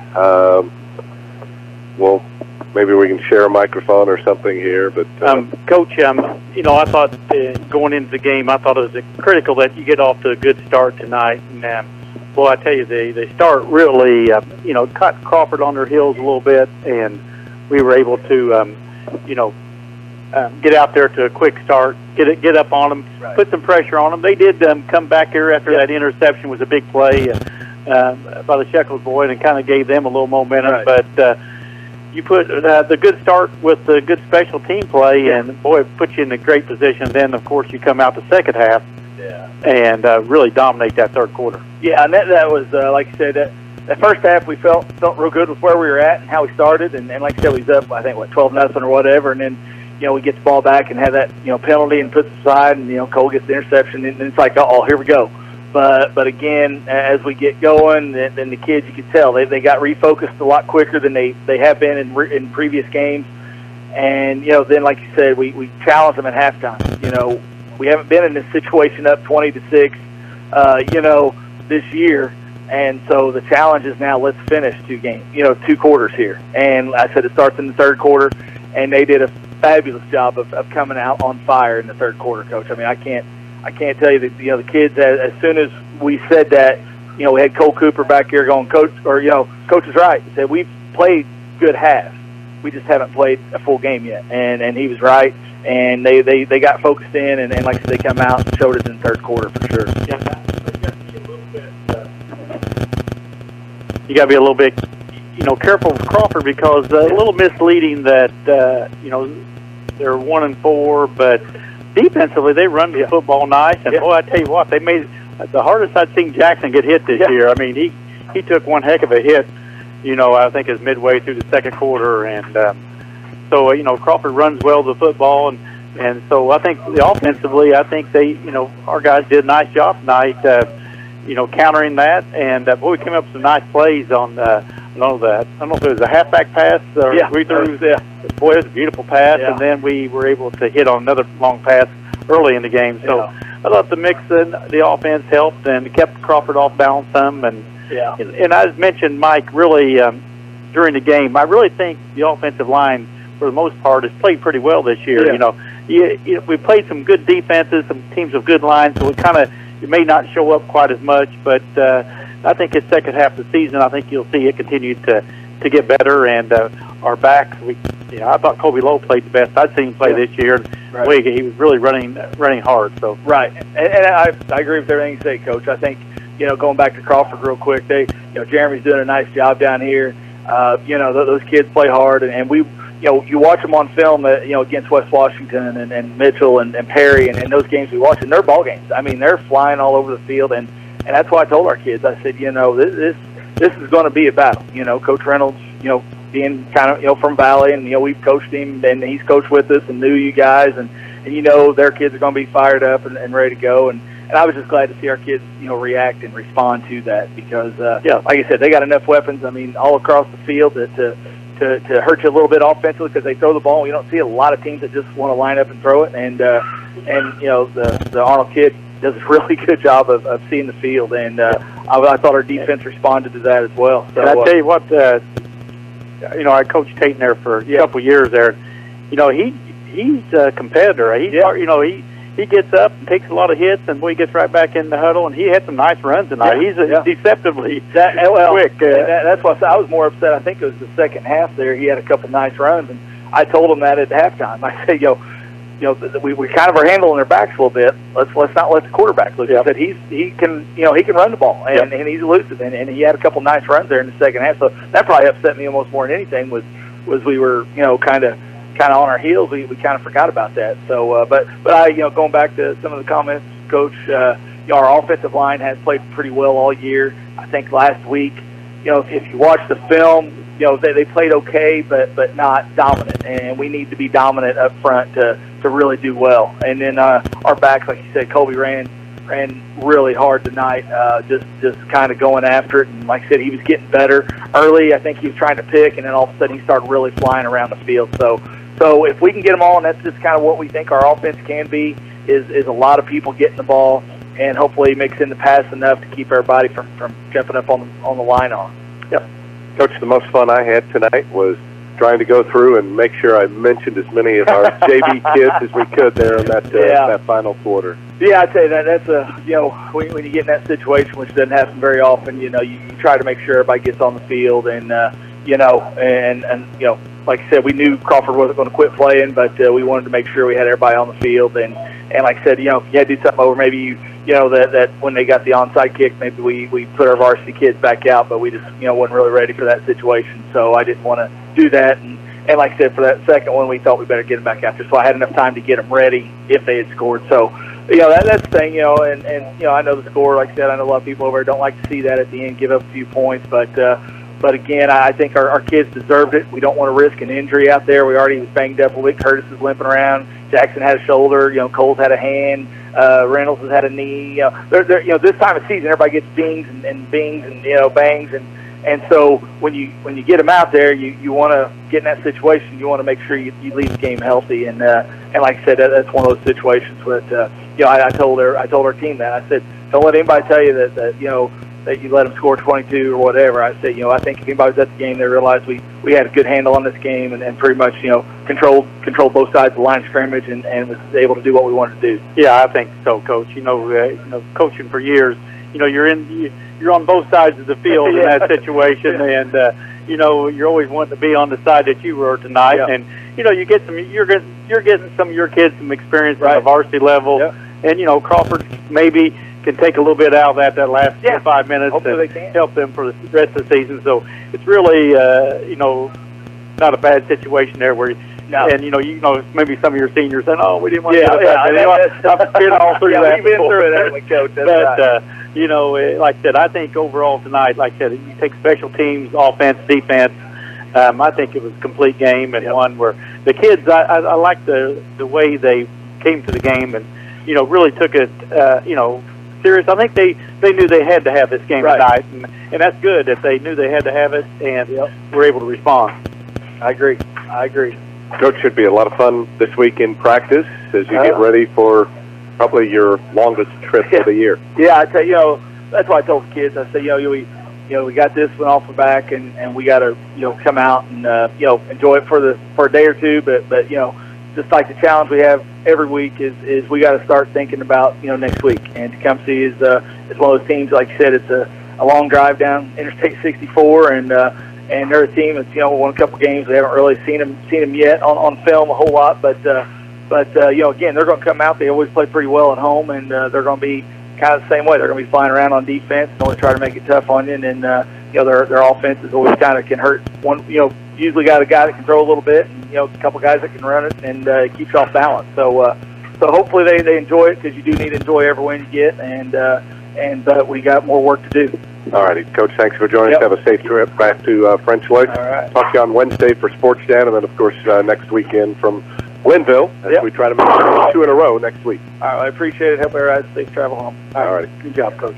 That is Mark Hammond, the head coach of the Springs Valley Blackhawks, joining us after the ball game tonight as Valley wins it tonight over Crawford by a final count of 44-22.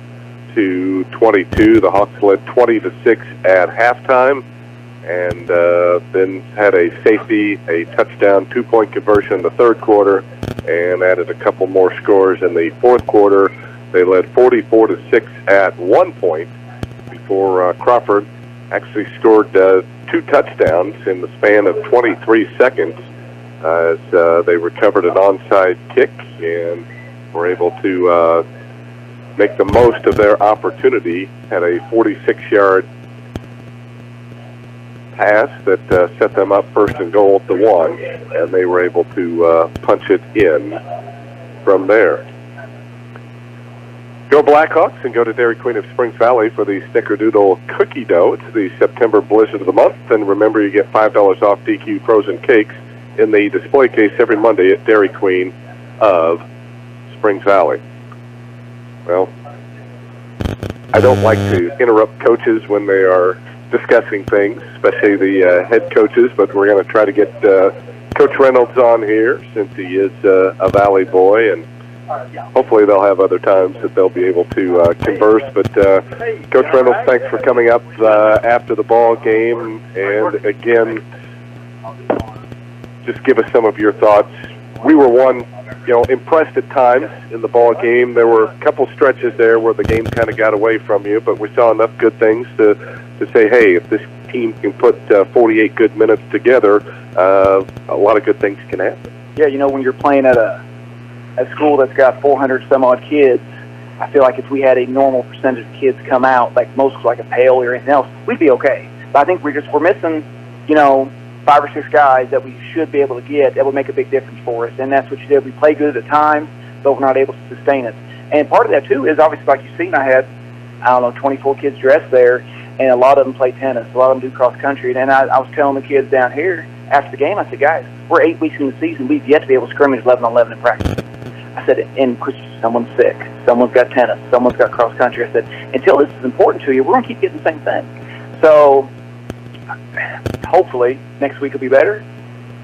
I don't know. We'll see. But if they want to see improvement, they've got to make this important first. And like I said, we saw some good things. Keith Brooks, freshman, played very well tonight. Absolutely. I thought at times he looked really, really good.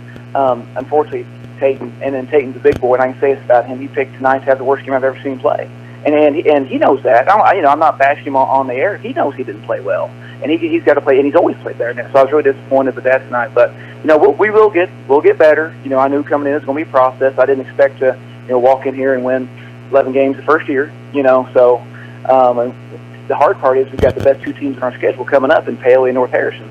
So that'll be fun. I'm looking forward to that. And the good thing about those 2 teams are those are the best 2 teams they're better than anyone in our section, obviously Paoli's in our section. So if we can compete and play well against them, that ought to get us ready for the postseason. Coach, interesting because Aaron Clemens, the coach at Tell City, in his first year, now Tell City has only won 7 games over the last 4 years coming into this year, and he talked about changing the culture, and you're kind of faced with the same situation. Yeah, it's a very similar situation, and it doesn't happen overnight. You want it to. I know, unfortunately, the junior high's in the same boat. They took 14 kids to Perry Central last night, and they actually came down and practiced and did drill work on Tuesday and Wednesday just because there was only 8, 9, 10 kids, whatever it was, wasn't very many there. So we just kind of combined and did drills together. I'm hoping if we keep doing that, maybe the kids get more comfortable with me and the high school coaches, and maybe then when they get to be freshmen, they'll be okay coming out and be more comfortable. So we're hopefully keep doing that. I know their season's not done. We'll keep doing that till it is done. But, it's a building process, and, it's frustrating at times. I'm not going to lie. There's a lot of times I wake up at, 3:45 in the morning just stew about it. But, once we get there, it'll be worth it. Yeah, Coach. Well, of course, I've been, I got some experience with it for a couple of years, and, like I mentioned to a lot of people, Crawford has in their 10, 12 years they've had football here, they've gotten by with maybe 2 or 3 athletes at one time. They get on a team that, that can compete against and keep you in ball games. But, if you don't have that, the 2 maybe or a couple kids, or quickest kids on the field, it's going to show up. And in a number of situations, just that's a battle because, last year I think we had 14 seniors, but only 7 of them had actually played for that long a period. This year I knew you had some seniors come back. I think they do show that they, on the defensive side for the most part, I think they're pretty competitive. They run to the football pretty well, and for the most part do a pretty good job on defense. Offensively, tonight anyway, they were just struggling against some Valley's defense, and really took any chance out of having a shot at winning the game. But it's a situation where I tell you one advantage, Coach, if you hang in there, they will. The weight room can make a difference because you've got the weight room now, I believe, all day long, and that's an advantage. That's the only advantage because that I can see that you may have on some of the other schools, your other teams you're playing over the years. It may take 3-4 years where you really see that take effect, but that is an advantage. Now the distance where the kids are, and then, like I said, I know in the 2 years I coached here, I think I only had 3 or 4 of my football players that their parents had ever even played before. So that's that's tough. When you got your kids on the team and just a few of their parents have ever played. But you just got to keep going at it. And I think the big key is to finish strong. If you finish strong and you got cup games like I remember last year. I think North Harrison was really loaded last year. I think they're not quite at that level, but they're still going to be one of your better teams on your schedule. Sure. Yeah, and like you said, they're hurting for quickness, hurting things like that. Kid like Christian Carlson tonight, he's our leading rusher, second leading receiver probably. I think he's their best cover guy. Well, he's got a concussion. So then again, a team like Valley, who is very quick, well, it hurt having a kid like that at. So anyway, it's just we'll keep getting better. We'll keep working on it. We'll look forward to it, Coach. We appreciate you stopping by, and we wish you the very best as you continue on here at Crawford County. I appreciate it. Thanks for having me. Thanks for coming. Okay. All right. Jeremy. And that is Jeremy Reynolds, the head coach of the Crawford County Wolfpack. Still seems strange to say, I guess, Coach. It was strange to say Kevin Mills, coach of Crawford County as well, too, I guess. But certainly I know you enjoyed your time here. They're great people down here at Crawford County, from athletic director Jerry Hanger to his staff and everything. We just always appreciate coming down here. Yeah, and it's a process, and it's one where, as I mentioned when I was here, you're really going to have to get 2 to 3 groups, and this the senior group he's got now is a good group of kids, and they've played all 4 years, and they just needed some help, a little more, just more players, as Coach Reynolds said. They need to get that number has to get up to 35, and where you can start playing some JV games, and then, like I said, your practices can go better, and that number has to improve, and it's just really going to be up to I've heard all kinds of excuses. They said, well, their football team's not that good, I don't want to go out. Well, it's not going to get good until they come out. It doesn't work the other way, and I think Coach Reynolds, the weight room, and I really mean that. I think that is the big key there, because you can take kids, and he can start maybe get 3 or 4 kids that weren't going to play football or really didn't want to participate in anything, get them interested in football, and to make a big difference. All right. At one point, a few years ago, I would do a recap in our pregame from the previous week, but we have Adam back at the station that knows how. He's a technical wizard, so he's able to put all sorts of things together. So we will introduce a new feature here and let you kind of relive the scores. We were going to do it last week. Unfortunately, the Hawks were shut out. They more than made up for it this week as their offense really came together. So here's basically what happened in the contest tonight. The Hawks took the opening kickoff and wasted no time, going 12 plays, 74 yards, and using nearly half the quarter, converting 2 first downs in the drive until the Hawks gave the ball to their top running back. First and goal for the Hawks at the 9 as Cooper hands off to Jackson Land. Gets a nice hole on the left side. Turns the corner. 5 touchdowns, Springs Valley. The run for the 2-point conversion was no good, but the Hawks were off and running as they led 6-0. On Crawford's very first play from scrimmage, Drake Terry was able to step in front of a Peyton Arnold pass intended for next round, picked it off. The Hawks then started at the Crawford County 40-yard line. They needed just 1 play to get their second touchdown of the night. So from the 40 of Crawford, in motion is Curtis. Cooper takes the snap. He's going to throw. He's going long for Curtis. Can he catch it? He got it on the fly. 15, 10, 5. Touchdown, Springs Valley. Hawks tried to go to Ammon Cup in the end zone, but Ammon was unable to hang on to the ball. But just 46 seconds after the Hawks scored their first touchdown, they were on the board and had a 12-0 lead at that point. The Wolfpack, after an interception as Cole Cooper was picked up, mounted their best drive of the night.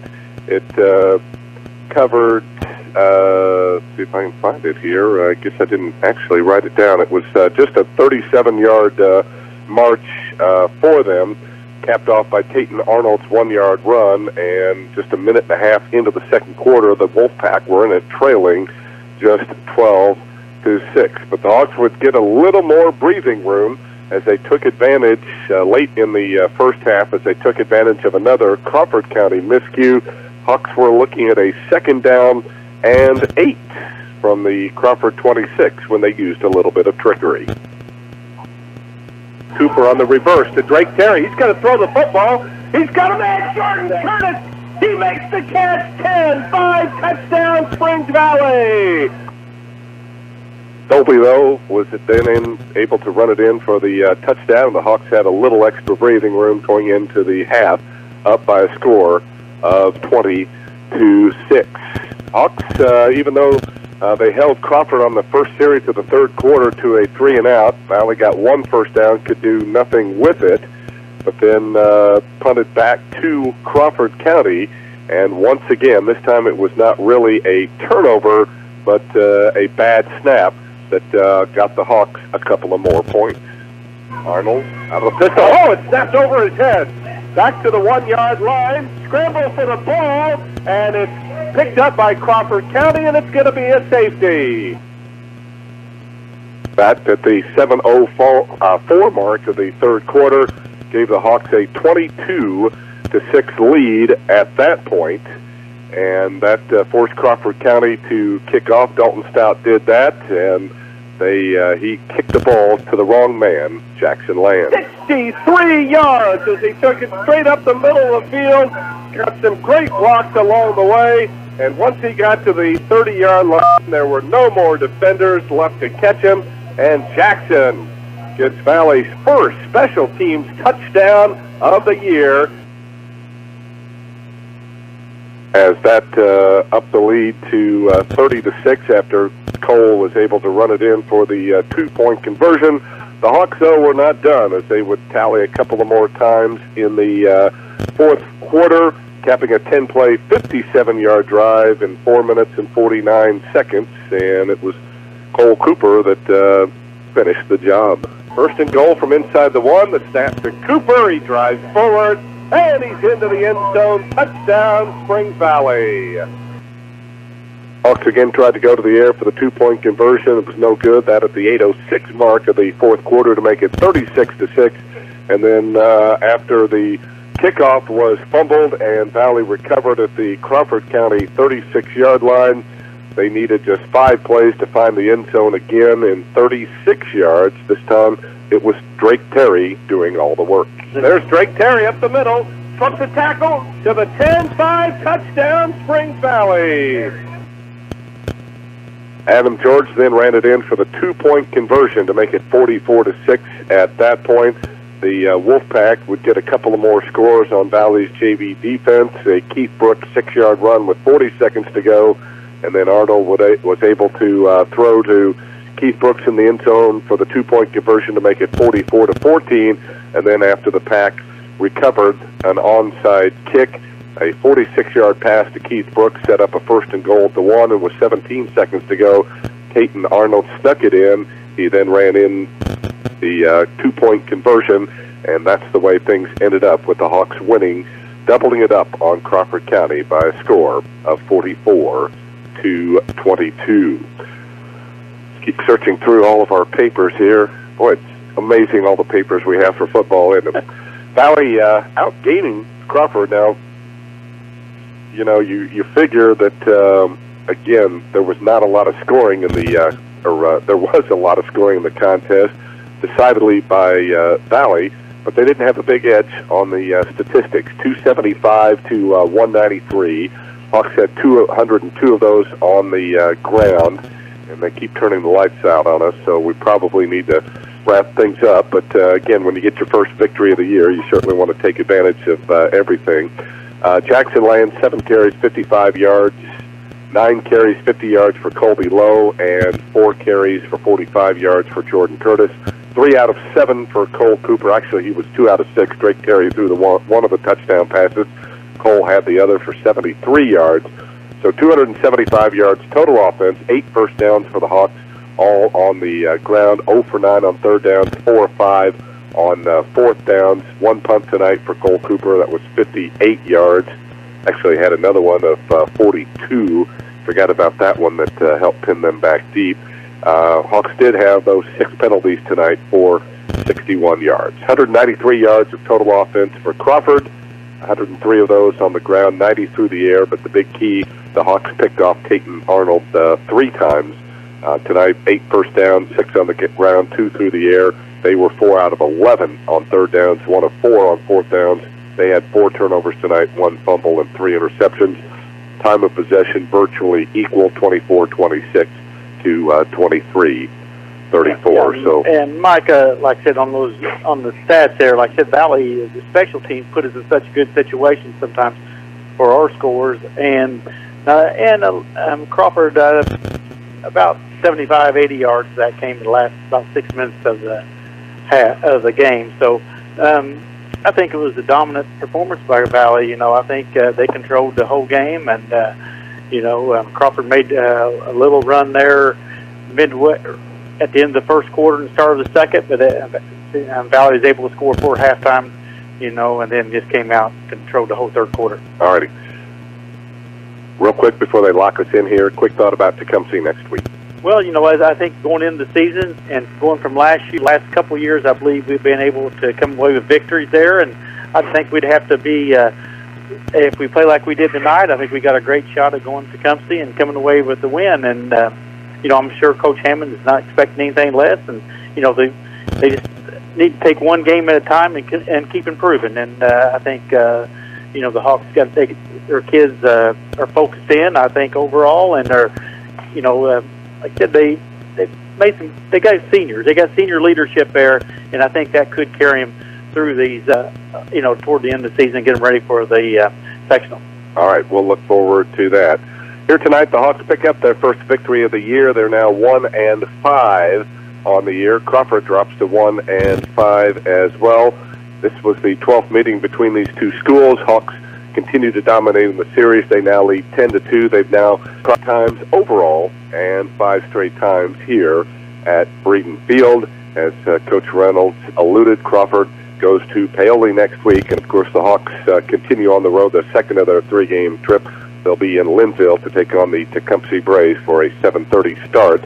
More on that in just a moment. By the way, both these teams 0-3 in the conference coming in, so Valley improves to 1-3. Crawford drops to 0-4 with their final conference game coming up against Paoli next week. In 2 weeks, Valley will play Perry Central in Leopold for their final league game. Well, as always, we're grateful to our many advertisers who have allowed us to bring this game into your home car business wherever you might be tuning in, and we're especially appreciative of the cooperation we've received from our participating schools, so we send a thank you to the administration and coaches for both Springs Valley and Crawford County High Schools. We hope you've enjoyed tonight's broadcast as much as it has been our pleasure and privilege to bring it to you. Program reminders, we will have IU football coming your way tomorrow, 6:30 pregame, 7:30 kickoff as the Hoosiers begin Big Ten play against Michigan State. This week, our sports chat will be Springs Valley edition, Wednesday night, getting underway just after 6 o'clock. We'll also have Springs Valley volleyball for you, the big grudge match, Jam the Gym night, as Springs Valley welcomes the Paoli Lady Rams to town. And then make sure you're with Kevin and me for our next broadcast of Springs Valley football. 1 week from tonight, we'll be down in Linville as the Hawks take on the Tecumseh Braves. 7:30, the kickoff time. We'll be on the air with our pregame at 7:05. For our studio engineer this evening, Adam Hull, and for Kevin Mills, this is Mike Hamilton, bidding you a fine and pleasant farewell from Breeden Field at Crawford County High School in Marengo, where tonight's final score on the Fast Eddie's Country Store and Deli scoreboard was the Springs Valley Blackhawks 44, the Crawford County Wolfpack 22. This is Springs Valley High School football. WFLQ, the sports voice of the Valley, thanks you for listening to tonight's presentation of Springs Valley Blackhawk football. Tonight's game's been brought to you by Smithfield, now offering DSL and fast internet service to customers. Another way to serve you better. Sullivan Financial, Raymond James and Associates Investments, Highway 60 and 9th Street in Mitchell. Denbo Funeral Home in English, call 338-2528. Reeser Chiropractic in Paoli, the natural way to good health. Rolling Tire and Auto on the Boulevard in West Baden. Springs Valley Meadows, formerly Medco, Highway 145 French Lick, 33 Brick Street. Good food and a legendary atmosphere in downtown French Lick. And by Springs Valley Bank and Trust with offices in French Lick, Jasper, and Paoli. You can best show your appreciation for this broadcast by telling and patronizing our sponsors. Tune in all season long to hear Springs Valley High School football here on your power station for sports, Q100, WFLQ French Lick.